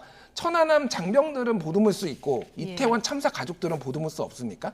그러니까 그런 게 이제 갈라치기라는 거예요. 문재인 정부 때 이를테면 세월호 가족들은 잘 챙기면서 천안함 잘 안 챙겼다고 국민의힘과 얼마나 윤석열 후보가 그렇게 비판을 했습니까? 본인이 그러면은 그런 식으로 하면 안 되는 거죠. 그러니까 그게 아무리 뭐 책임론이 있고 뭐 이제 이상민 장관 책임론 뭐 이런 것들 등등등 있고 야당의 공세가 있다고 하더라도 그건 그거고 이건 이거예요. 그러니까 이런 거 하나도 제대로 못하면서 무슨 국민통합 얘기를 하겠습니까? 그러니까 뭐 다른 거 다 떠나서 그냥 인간적인 도리로서 좀 만나십시오, 제발. 정치권이 어쨌든 빠졌기 때문에 이거야말로 참석하면 좀 자연스러운 만남이 될 수도 있다. 자, 이런 얘기인데 어쨌든 여당 지도부가 추모 행사에 갈지도 관심인데요. 이게 인유한 위원장 앞서 그 대통령한테 얘기를 좀 했으면 좋겠다 했는데 역시 지도부를 끌고 가는 것도 인유한 혁신위원장이 어느 정도 역할을 해야 된다고 보시는 거죠? 그렇게 하는 게 인유한다운 저는 혁신위원장다운 모습이라고 생각합니다. 그렇기 때문에 대통령실에서 애초에 민주당 주도하는 야당 성격의 정치 집회가 있기 때문에 이제 참석하지 않겠다라고 이야기한 건 저는 이해가 갑니다. 그러나 어찌됐든 그 상황이 뒤로 바뀌어서 정치적 성격을 가진 정당들은 다 빠졌다는 거 아니겠습니까? 순수한 유족들과 시민들의 추도 집회라고 한다면 저는 대통령실이 충분히 갈 수 있다고 생각을 해요. 그럼 대통령실도 좀 전향적으로 그걸 고민할 필요가 있지만 만약에 그 부분에 대해서 좀 주저하는 게 있다고 한다면 혁신위원장이 그럴 때 필요한 겁니다. 혁신위원장은 그런 필요한 부분들, 정치적 변화의 부분들, 그다음 국민들이 원하는 것들에 대해서 갈급한 부분들을 말을 해주고 메시지를 발신하는 거거든요. 그렇다고 한다면 내일 첫 회의를 한다고 하니 이태원 참사 일주기에 대통령부터 시작해서 우리 국민의힘 지도부가 나 혁신위원장부터 시작해서 가서 참석을 하겠습니다. 유족들을 위로하겠습니다. 라고 이야기를 하는 것이 혁신위원장다운 것이라고 생각해요. 이 정도면 국민들이 이제 변화했다 이렇게 좀 느낄 수 있는. 근데 만약에 대통령실이 참석 안 한다고 입장을 정하니까 국민의힘 지도부도 지금 애매한 표현을 지금 입장을 지금 어정쩡히 갖고 있는 거고 그러니까 대통령실의 수석이나 관계자들도 지금 뭐 이러지도 못하고 저러지도 못하는 상황인 것 같고요. 이렇게 되면 사실은 또 눈치만 보는 거거든요.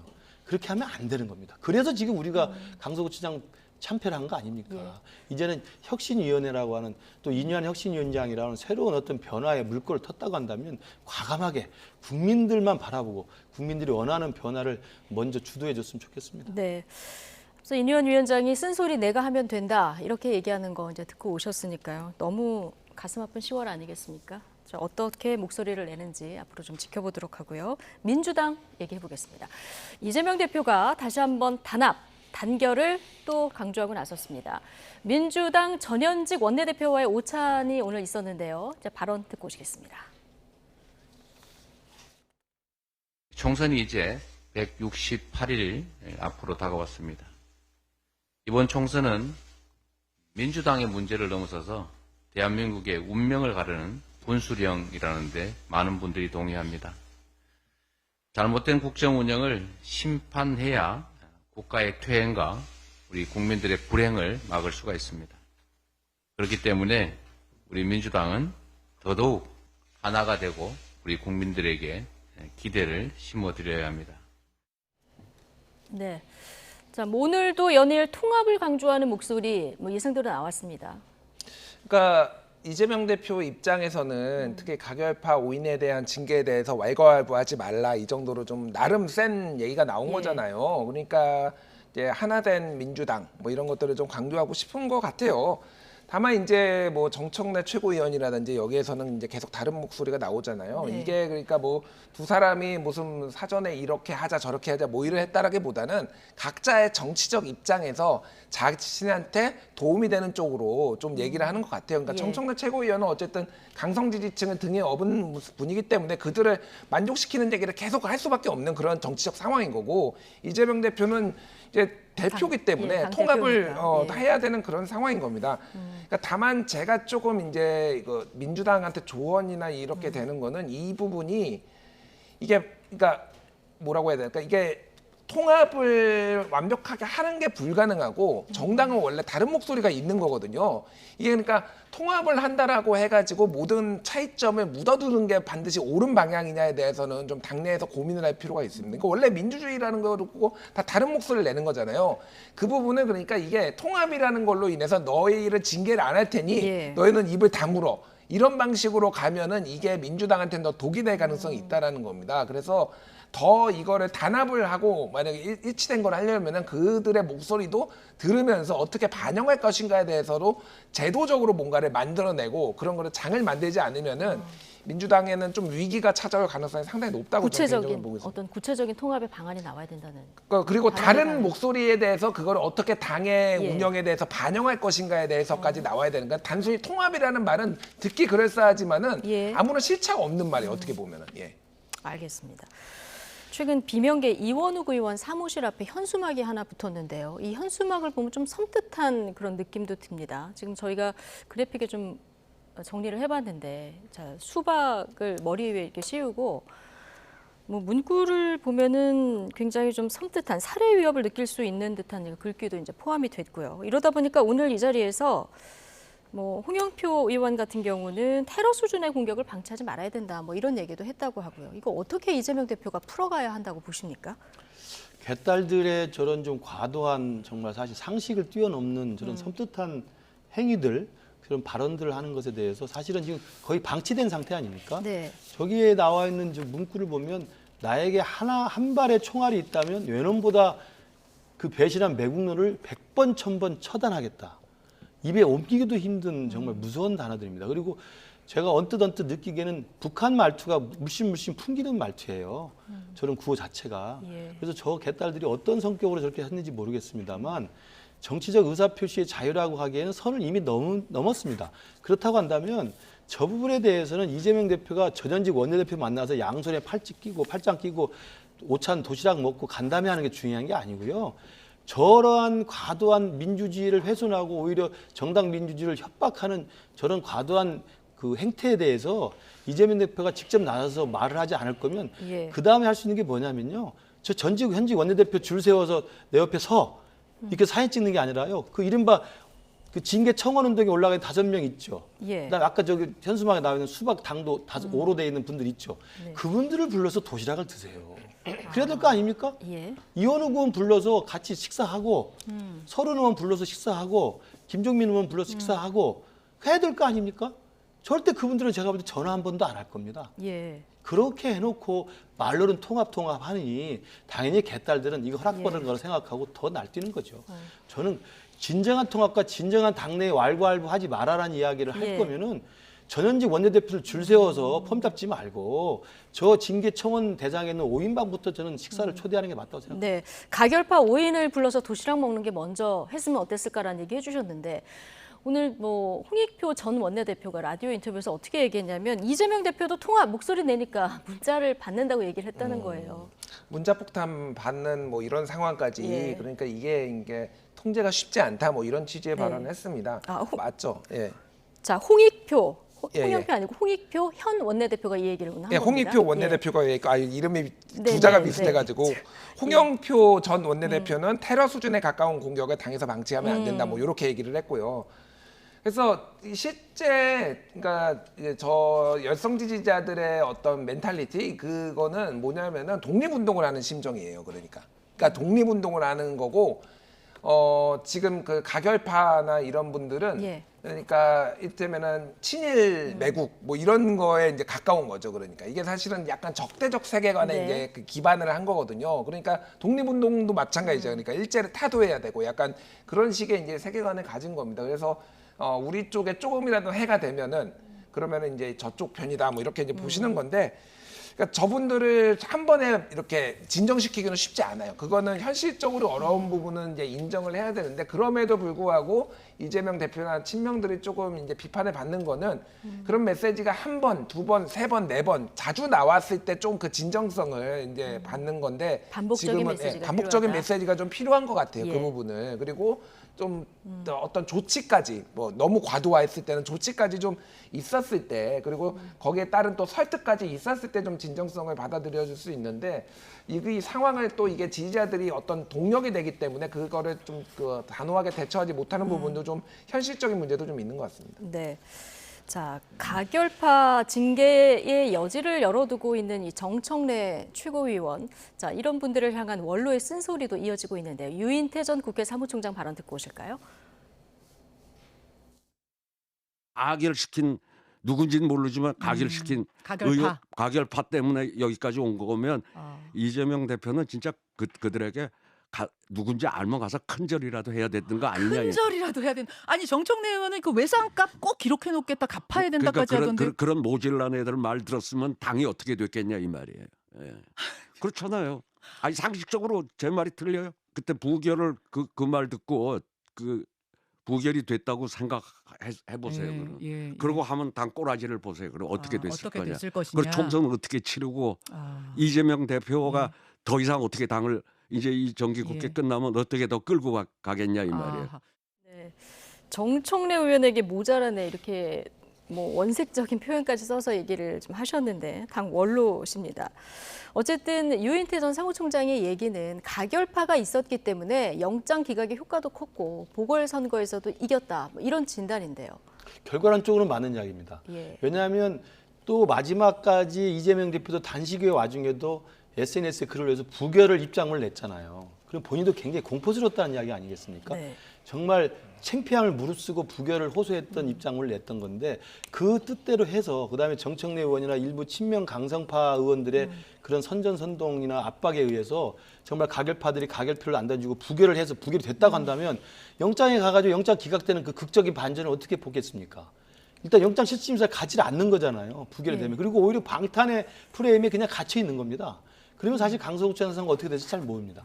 그런데 어쨌든 결과론적으로 어떻게든 가결파들이 30표 이상 이탈을 해서 가결이 됐고 정말 죽을 각오로 영장 실질심사를 갔는데 어떻게 결과적으로 영장이 기각됐지 않습니까? 그래서 극적 회생을 한 거잖아요. 물론 가결이 영장이 기소영장 기각됐다고 해서 이게 죄가 없어진 건 아닙니다만 어쨌든 한 고비는 마무리가 된 거란 말이에요. 그래서 구속의 리스크는 피해갔기 때문에 저는 유인태 전 사무총장 말이 결과론적으로는 가결파의 가결 찬성 당론으로 가결 결정으로 인해서 이재명 대표는 극적 개정에 효과가 있었다는 건 분명히 맞는 이야기예요. 결과론적으로는 맞는 그런데 얘기다. 이제 정청래 의원에 대해서 이제 그런 표현을 쓴 것은 유인태 전 총장이 사실은 말을 굉장히 하시고 싶은 대로 좀 자유롭게 하시는 분이기 때문에 쓴 겁니다만 적절하지 않다. 저도 일정 정도 동의합니다. 적절하지 않다가 아니라 예. 자, 개인적인 의견을 또 주셨고요. 자, 진정한 통합을 위해서 앞서 이제 김근식 전 실장님께서는 가결파들과 도시락 먹어라 이런 얘기를 해주셨고 김준일 에디터께서는 좀 반복적인 메시지를 내라는 얘기 해주셨는데 자, 이재명 대표의 통합 의제 첫 번째 시험대가 이제 곧 지명될 지명직 최고위원 인선 아니겠습니까? 예. 그러니까 이게 근데 참 딜레마예요. 그러니까 민주당 상황이 지금 어떠냐면은 지난번에 거의 이제 180석에 가까운 의석을 가졌고 특히 수도권에서 거의 싹쓸이를 했잖아요. 네. 일반적으로 이제 출마를 하려는 분들은 현직 의원이 있는 데보다는 저쪽 반대당, 이제 지금 국민의힘이겠죠. 여기가 현역 의원들이 있는 데 쪽으로 나가는 게 당내 갈등의 분란을 덜하는 건데 지금은 민주당이 수도권에 너무 많으니까 충돌을 피할 수가 없습니다. 네. 근데 이게 뭐가 있냐면은 지금 완벽하게 만약에 통합을 한다라는 거는 결국은 공천에다 주겠다라는 것까지 이어져야지 이게 되거든요. 그러면은 소위 말해서 이재명 대표를 따르는 친명 원외위원장들이 난리가 날 겁니다. 네. 지금 그 민주당에 예를 들면 수도권에 보통 7대1에서 10대1이에요. 출마하겠다라는. 특히 뭐 수박으로 찍힌 거기는 한번 해보겠다고 지금 다 달려들었거든요. 예.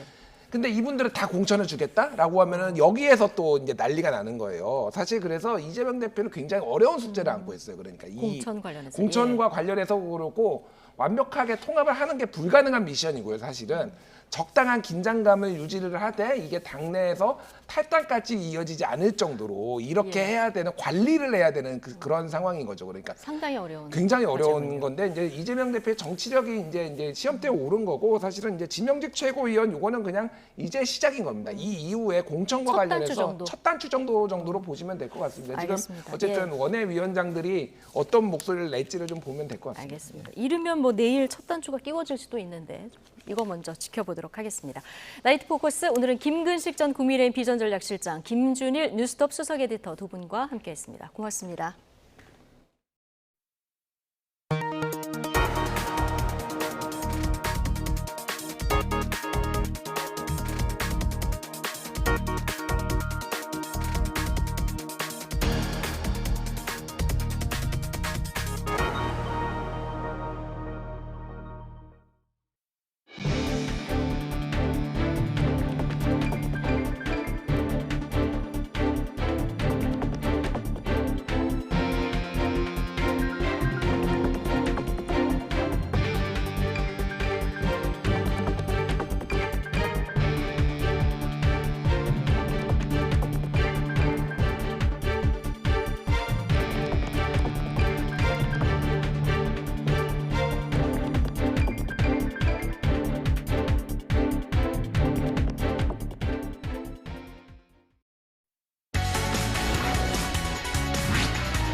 네, 지난 23일 전 펜싱 국가대표 남현희 씨가 여성지를 통해 15살 연하 전 청초 씨와 재혼할 거란 소식이 전해진 뒤에 전 씨의 사기 행적과 신분 성별의 진위 여부 등이 논란이 됐습니다.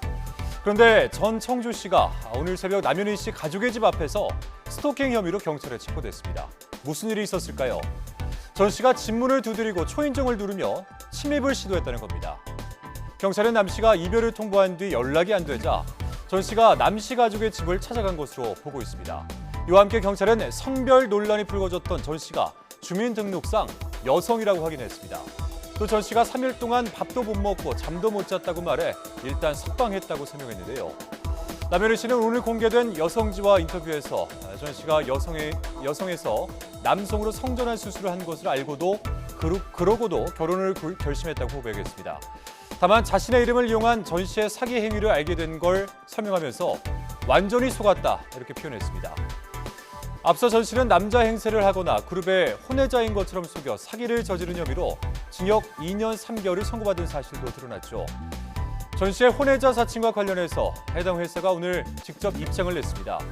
파라다이스 그룹은 허위사실 유포에 심각한 우려를 표한다며 게시글에 대해서 엄중하게 법적 대응을 할 거라고 엄포를 놓았습니다. 어떻게 이렇게까지 속을 수 있는지 이해하기 어렵다는 분들도 많으실 텐데요. 전문가들은 누구나 그 대상이 될 수 있다며 주의를 당부했습니다.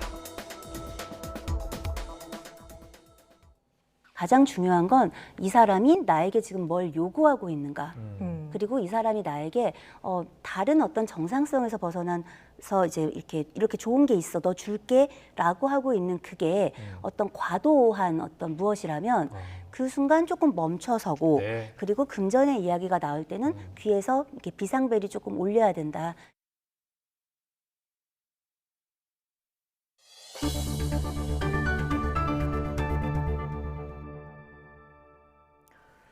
전국으로 확산하는 소 전염병이 고급 한우 브랜드로 유명한 강원도 횡성에서도 발생했습니다. 일시 이동 제한 정책이 사실상 전혀 소용이 없는 상태인데 수입 백신이 농가에 보급될 때까지 확산세를 막기는 어려워 보입니다. 지환 기자입니다. 강원도 횡성 한우 농가입니다. 럼피스킨병 의심 신고가 들어온 건 전날 늦은 오후. 신고 후 정밀 검사가 진행 중인 다음 날 오전까지 농가 앞은 사실상 뻥 뚫려 있었습니다. 확진 판단 뒤에야 부랴부랴 방역 차단선을 친 상태. 키우던 소를 매몰 처분해야 한다는 결정에 농장주는 전염병 확진 소식을 믿기 어렵습니다. 아침에는 음성이라고 그랬는데 어제 얘가 돌았었는데 엉덩이 쪽이 좀 빨개. 그래서 저거는 뭐 열이 있는 것 같아. 그래서 강원 지역에서 소 럼피스킨병이 발생한 건 양구에 이어 두 번째. 횡성은 특히 고급 한우 브랜드 횡성한우로 유명한 강원 지역 최대 한우 농가 밀집 지역입니다. 농가 1,300여 곳이 한우와 젖소 6만 마리를 넘게 키우고 있는데 이번 확진 농가 반경 10km 이내에 2만 6천여 마리를 사육하고 있습니다. 전국적인 이동 제한 조치가 이루어졌지만 사실상 실효가 없는 상황. 어디서 어떻게 병이 퍼지는지 뚜렷한 감염 경로를 알 수 없어 불안감은 더 큽니다. 출하도 문제가 생기고 있습니다. 확진과 농가 의심 사례가 이어지면서 열흘에 한 번꼴로 열려 한우 수십 마리를 거래하던 이곳 가축 경매 시장도 최근 경매 일정을 휴장하는 등 차질을 빚고 있습니다. 현재는 농장 주위에 살충제를 뿌리며 백신 접종 계획만을 기다리는 상황. 이번 주말 정부 긴급 수입 물량이 풀려야 백신 접종이 가능할 전망입니다. 무엇보다 럼피스킨 백신은 일반 근육 주사와 달라 자가 접종하기가 더 까다롭습니다. 정부에서 긴급 수입을 해갖고 그게 비행기를 일요일날 들어온대요. 피하 주사라고 해서 이번 주 피하 주사에서 이렇게 가죽을 잡아당기면은 근육하고 그 껍데기하고 그 사이가 생기잖아요. 거기다가 백신 넣는 게 이번 이제 백신 방법이에요. 전국의 사육소는 400만 마리가 조금 넘습니다. 백신을 맞더라도 항체는 3주쯤 뒤에 생깁니다. 집단 면역에 도달하기 전까진 확산세를 막는 게 관건. 하지만 쉽지 않아 보입니다. YTN 지환입니다. 수출이 회복세를 보이면서 지난 3분기 우리나라 경제 성장률이 0.6%로 집계됐습니다. 3분기 연속 플러스 성장세를 보이고 있지만 올해 경제 성장률 목표 1.4% 달성을 자신할 만한 수준은 아닙니다. 나연수 기자입니다. 지난 3분기 우리나라 경제 성장률은 0.6%를 기록했습니다. 지난 1분기 역성장에서 벗어난 이래 3분기 연속 플러스 성장을 이어갔습니다. 지난 분기 마이너스를 기록했던 수출과 수입이 모두 플러스로 회복했습니다. 수출은 반도체와 기계 중심으로 3.5%, 수입은 석유 제품 중심으로 2.6% 늘어 불황형 흑자에서 벗어났습니다. 민간과 정부 소비가 증가했고 건물 건설과 토목 건설 모두 늘며 건설 투자도 증가했습니다. 반면 설비 투자는 기계류 부진으로 감소하며 성장률을 다소 깎아내렸습니다. 다만 3분기 경제 성장률은 올해 성장률 전망치 1.4%를 장담하기에 충분한 수준은 아닙니다. 3분기와 4분기 성장률이 각각 0.7%에 도달했을 때 연간 1.4% 달성을 확신할 수 있기 때문입니다. 한국은행은 반도체와 IT 분야 수출 회복세에 기대를 걸면서도 불안 요소를 주시하고 있습니다. 이스라엘 하마스 사태로 불거진 지정학적 리스크라든지 그다음에 미국에서 이제 그 고금리가 지속되는 것들이 이제 우리나라의 금융이나 뭐 실물, 뭐 외환 쪽에 어떤 영향을 미칠 건지 이런 부분들에 관한 불확실성이 되게 커진 상황이어서 이런 가운데 국내에서 생산된 최종 생산물의 실질 구매력을 보여주는 지표인 실질 국내 총소득은 2.5%로 실질 국내 총생산을 웃돌았습니다. YTN 나연수입니다. 정부가 외식업계에 전사적인 원가 절감으로 가격 인상 요인을 최대한 자체 흡수해달라고 요청했습니다. 한훈 농림축산식품부 차관은 오늘 외식단체와 소비자단체 7곳 단체장과 만나 높은 외식 물가는 소비자의 지출 여력을 낮춰서 소비를 감소시키고 서민 경제 부담도 가중한다는 우려가 크다면서 이같이 말했습니다. 그러면서 이스라엘과 하마스 사태 등으로 일부 수입 원자재의 수급 불안이 예상되지만 정부가 경각심을 갖고 업계의 경영 부담 완화를 위해서 총력을 다하겠다고 언급했습니다. 일본군 위안부 피해자를 매춘 등으로 표현해서 명예훼손 혐의로 기소된 박유하 세종대 명예교수가 대법원에서 무죄 판단을 받았습니다. 대법원은 학문적 의견 표현을 명예훼손으로 인정하는 건 신중해야 한다고 밝혔는데 파장이 예상됩니다. 홍민기 기자입니다. 지난 2013년 박유하 세종대 명예교수는 제국의 위안부를 출간해 사회적 논란을 촉발했습니다. 일본군 위안부 피해자를 향해 일본군과 동지적 관계에 매춘이란 표현을 사용하고 일제에 의한 강제 연행은 없었다고 주장해 각계 비난이 쏟아졌습니다. 2015년 11월 위안부 피해자의 명예를 훼손한 혐의로 재판에 넘겨진 박 교수는 1심에서 무죄를 선고받았습니다. 저서 속 기술 내용이 가치 판단을 따져야 할 문제라며 표현의 자유를 인정한 겁니다.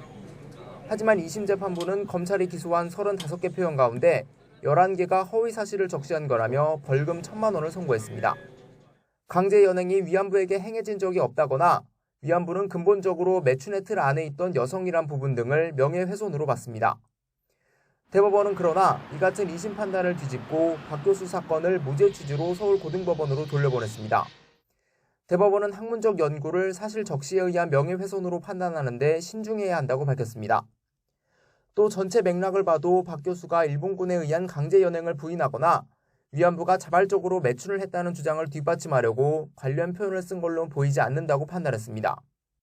아울러 학문적 표현에 관한 평가는 형사처벌보다 공개적 토론과 비판 과정을 통해 이루어져야 한다고 강조했습니다. 검찰 기소 8년 만에 대법원에서 무죄 판단을 받은 박 교수는 즉각 환영의 입장을 나타냈습니다.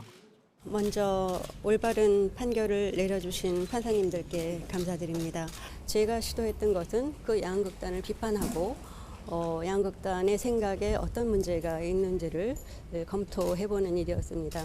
그것은 그 책을 정확히 읽어주시면 너무나 명료한 사실이고 다만 학문적 표현의 자유를 어디까지 인정해줄지를 놓고 시민사회 진영 반발 등 파장도 예상됩니다. YTN 홍익입니다. 네, 배우 이선균 씨와 가수 지드래곤 권지웅 씨의 마약 투약 의혹을 수사하는 경찰이 이들에게 마약을 제공한 의사도 수사하고 있습니다. 인천경찰청 마약범죄 수사계는 마약류관리법 위반 혐의로 의사 A씨를 불구속 입건했습니다. 경찰은 서울 역삼동 유흥주점 실장 등을 상대로 수사해 A씨를 공급처로 특정한 것으로 파악됐습니다. 다만 경찰은 A씨가 이들에게 별다른 금전적 대가 없이 마약을 건네준 것으로 보고 구체적인 범행 경위를 조사하고 있습니다. 지난 4월 서울 강남 학원가에서 이른바 마약 음료 사건을 벌인 일당이 1심에서 나란히 중형을 선고받았습니다.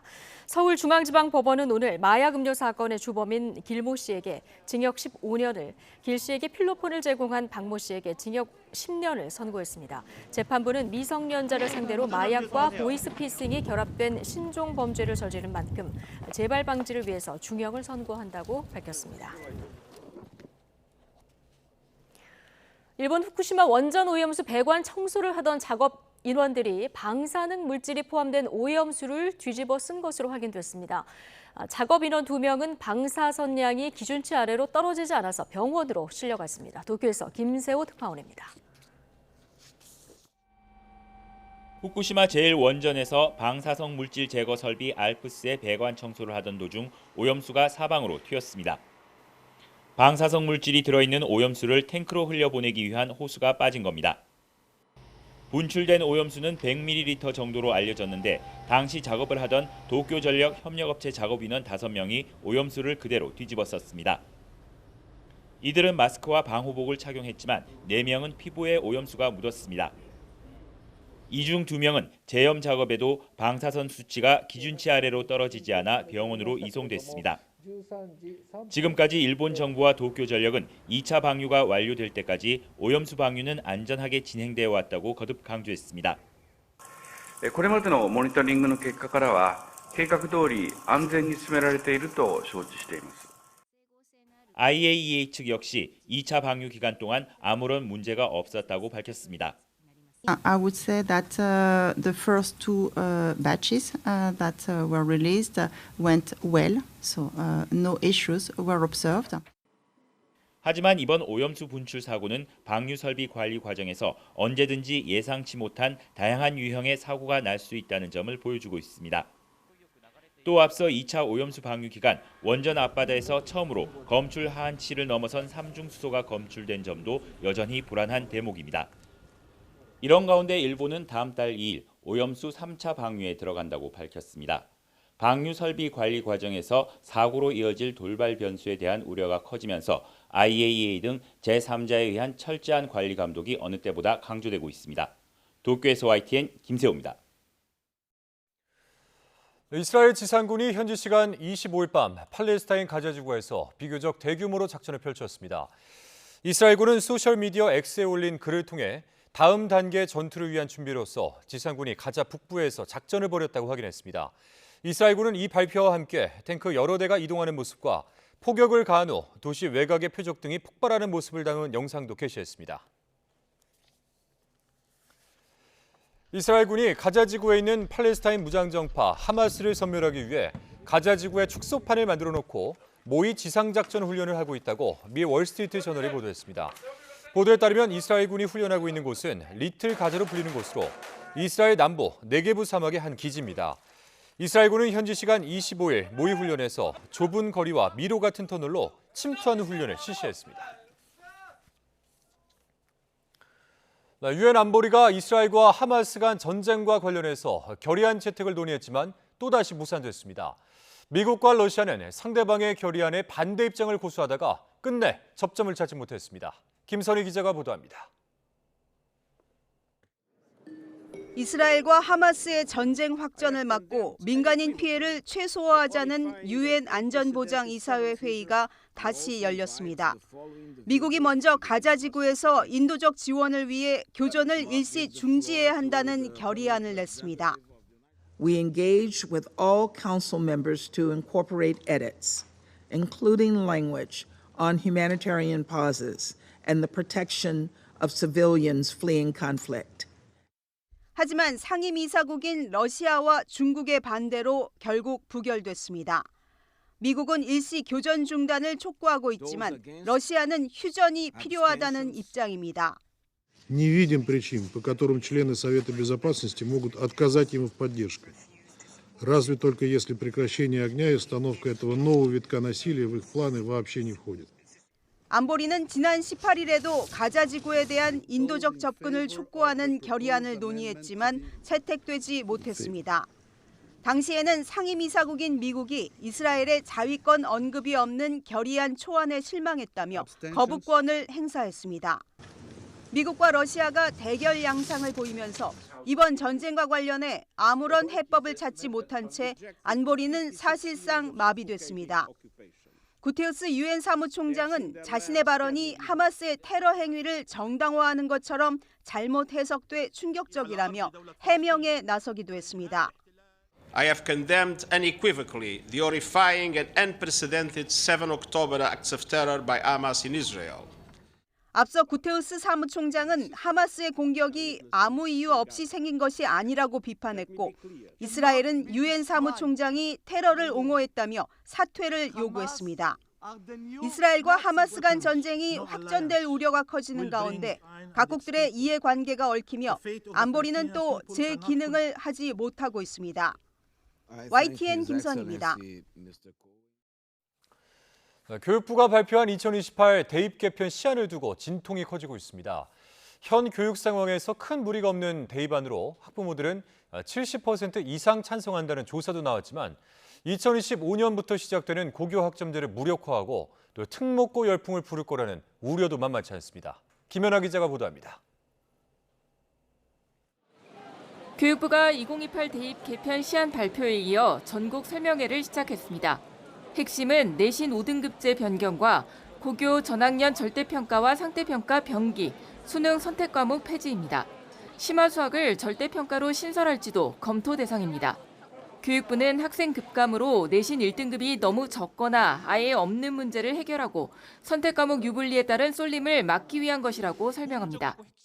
9등급제를 유지하는 게 사실 너무 가혹하고 불가능한 부분이라고 해석을 해주시면 됩니다. 충분하게 변별이 가능하고요. 고교 학점제가 도입돼도 전 과목 상대평가, 절대평가를 병기하기 때문에 대학에서 내신을 충분히 활용 가능합니다. 하지만 내신 변별력이 줄면 자연히 학종이나 수능 입시 결과가 좋은 특목고에 학생이 쏠릴 수 있습니다.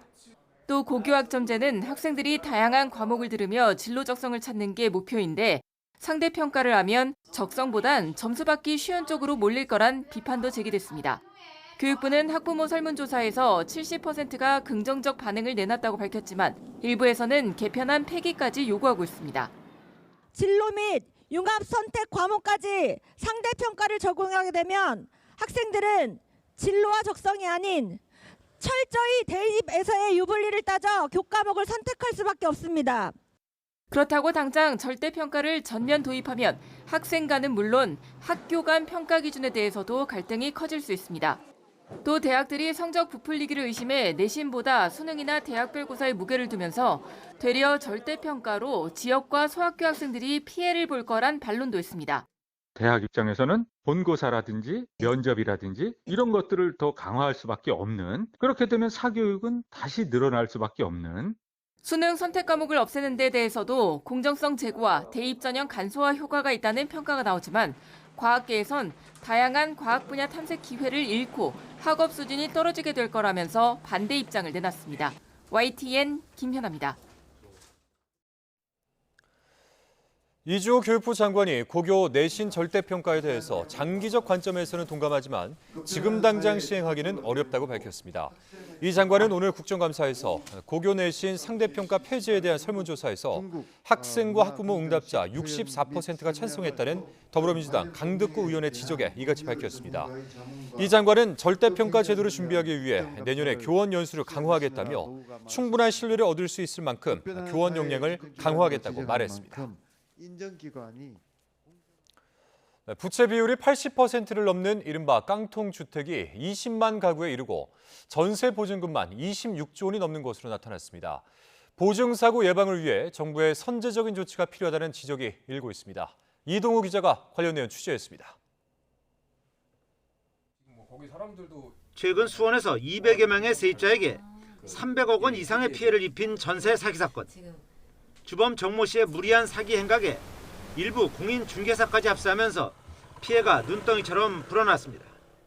이분이 망하면은 수원의 80% 이상의 부동산이 문이 닫을 정도라고, 그 정도로 큰 인물이다. 그리고 이 사람의 최종 목표지가 도지사다.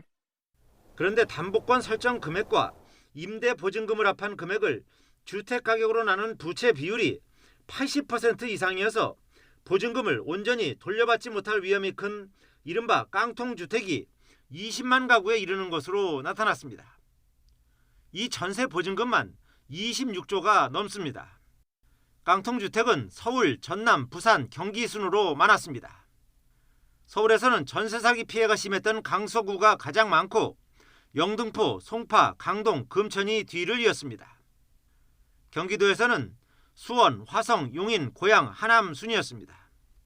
실제 전체 보증사고 가운데 부채 비율이 90%를 초과하는 경우 사고 금액도 2018년 232억에서 올해 1조 3천억여 원으로 58배나 급증했습니다.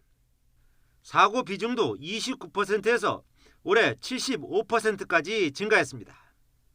올해 상반기 부채 비율이 90% 이상인 깡통주택의 보증사고율이 22%에 달해 3조 원 이상의 보증금이 증발할 위험에 처했습니다. 주택도시보증공사는 9월 말까지 전세보증금 7,490억 원을 집주인 대신 갚아줬지만 11.2%인 841억 원만 회수했습니다. 최근 수도권을 중심으로 발생한 전세 사기가 전국적으로 확대될 가능성이 확인되었습니다.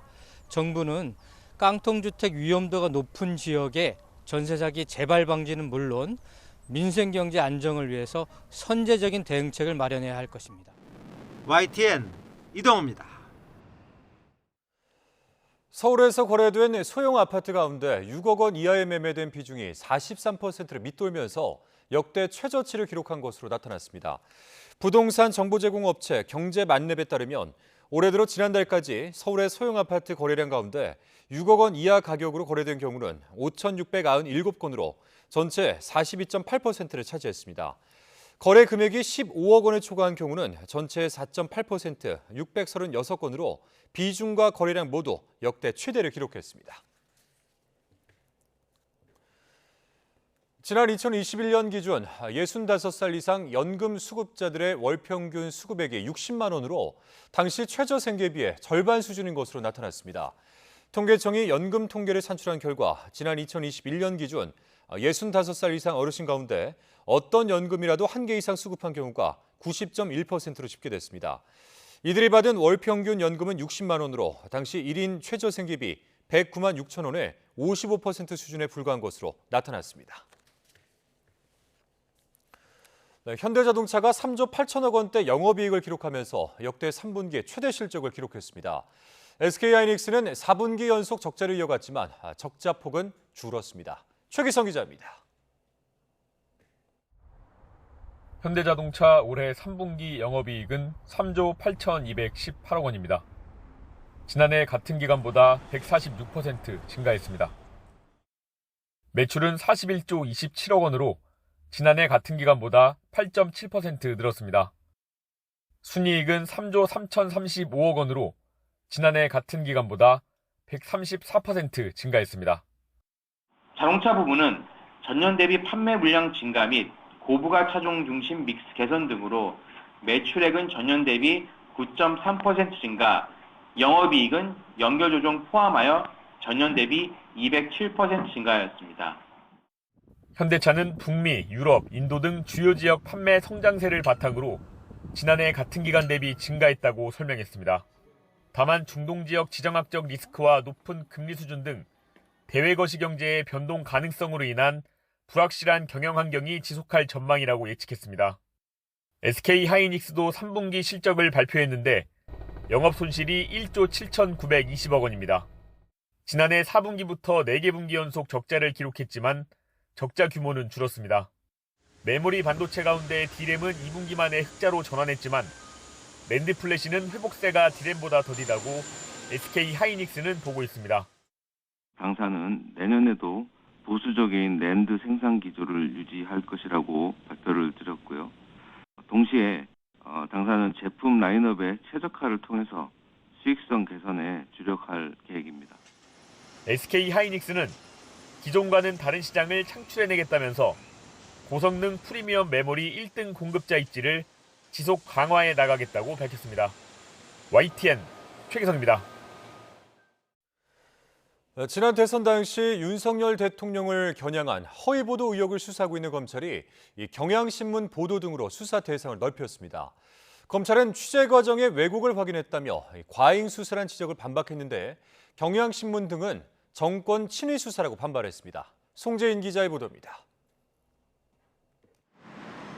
대선 개입 여론조작 특별수사팀이 이번엔 경향신문 전현직 기자 2명과 인터넷 매체 뉴스버스의 전직 기자를 압수수색했습니다. 뉴스타파와 JTBC, 리포액트와 마찬가지로 윤석열 대통령의 대장동 브로커 조우형 씨 수사 무마 의혹을 제기한 보도들을 문제 삼았습니다. 특히 재작년 10월 무렵 관련 의혹을 연속 보도한 경향신문은 여러 기사가 수사 대상에 올랐는데 검찰은 경향신문과 뉴스버스가 대장동 초기 사업자 이강길 씨의 주장을 인용해서 당시 대검 중수부가 조 씨의 혐의를 인지하거나 계좌 추적까지 버려놓고 제대로 수사하지 않았다고 보도하는 과정에서 왜곡이 있었다고 보고 있습니다. 최근 당사자인 이 씨 등을 조사한 결과 인터뷰한 기자들이 사실과 다르다는 걸 알고도 의도적으로 왜곡해서 보도한 정황을 확인했다며 과잉 수사 지적을 적극적으로 반박했습니다. 검찰 관계자는 나아가 이번 보도들이 대장동 게이트 확산 시기 김만배 씨가 수사의 화살 등을 돌리려고 가짜 프레임을 제기한 것과 무관치 않다 본다며 연관성까지 열어뒀습니다. 그러나 검찰이 왜곡 보도로 규정한 구체적인 근거에 대해선 공개를 꺼리면서 해당 언론사들은 일제히 반발했습니다. 충분한 숙고와 취재를 거친 거라며 왜곡이 없던 건 물론 반론도 충분히 실어줬다고 강조했습니다. 이번 압수수색을 비판적 언론에 대한 탄압, 정권 보위를 위한 친위 수사라 비판했습니다. 당사자들의 적극적인 반박에도 검찰은 압수수색 자료 분석을 마치는 대로 기자들을 차례로 불러 진상을 규명하겠다고 밝혔습니다. YTN 송재입니다. 방송통신위원회와 방송통신심의위원회에 대한 국회 종합국정감사에서는 이른바 가짜뉴스 규제를 놓고 여야가 치열한 공방을 벌였습니다. 국민의힘은 허위 조작 뉴스의 심각성을 강조하며 적극적인 규제를 촉구했고, 야당은 당국의 뉴스 심의는 위헌의 소지가 있다고 비판했습니다. 박기환 기자의 보도입니다. 방송정책과 규제 관련 양대 기관인 방송통신위원회와 방송통신심의위 국감의 최대 화두는 가짜뉴스였습니다. 국민의힘은 김만배 씨 허위 인터뷰 의혹을 고리로 문제의 심각성을 부각했습니다. 허위 조작 뉴스로 인해서 우리 국기가 문란이 되는 이런 것을 막기 위해서 방통의 역할이 과거 어느 때보다도 훨씬 더 중요했다고 생각을 합니다. 우리 위원장님 생각 어떻습니까? 예, 그런 파수꾼 역할을 하려고 생각하고 있고. 편향된 허위 조작 뉴스가 민주주의는 물론 우리 사회의 안위에까지 해를 끼칠 수 있다며 적극적인 규제를 요구했습니다. 반사회적이고 반민주적인 이런 테러 행위를 표현의 자유로 다 덮어준다는 게 정말 우리 국가 공동체와 개인에게 얼마나 큰 위협인지.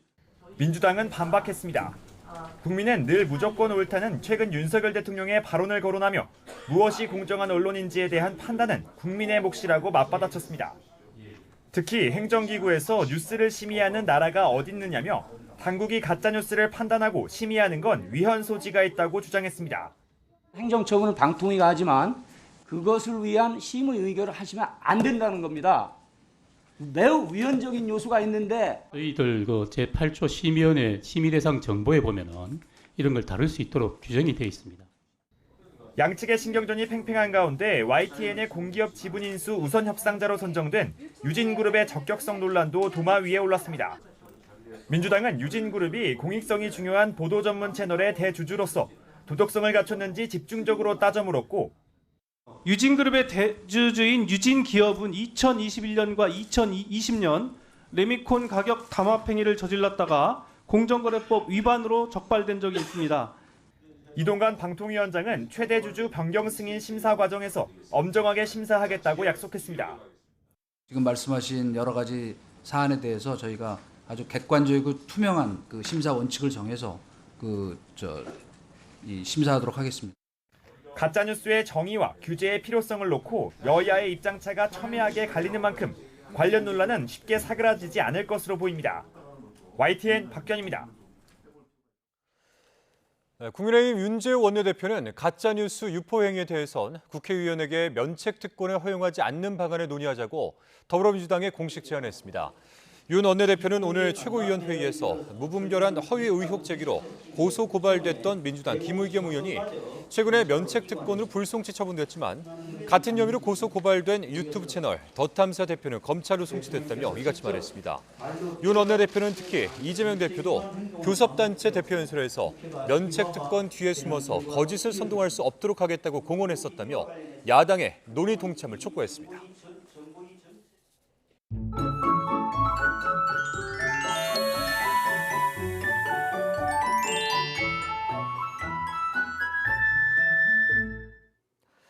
내일 내륙에서는 완연한 가을 날씨가 이어지겠습니다.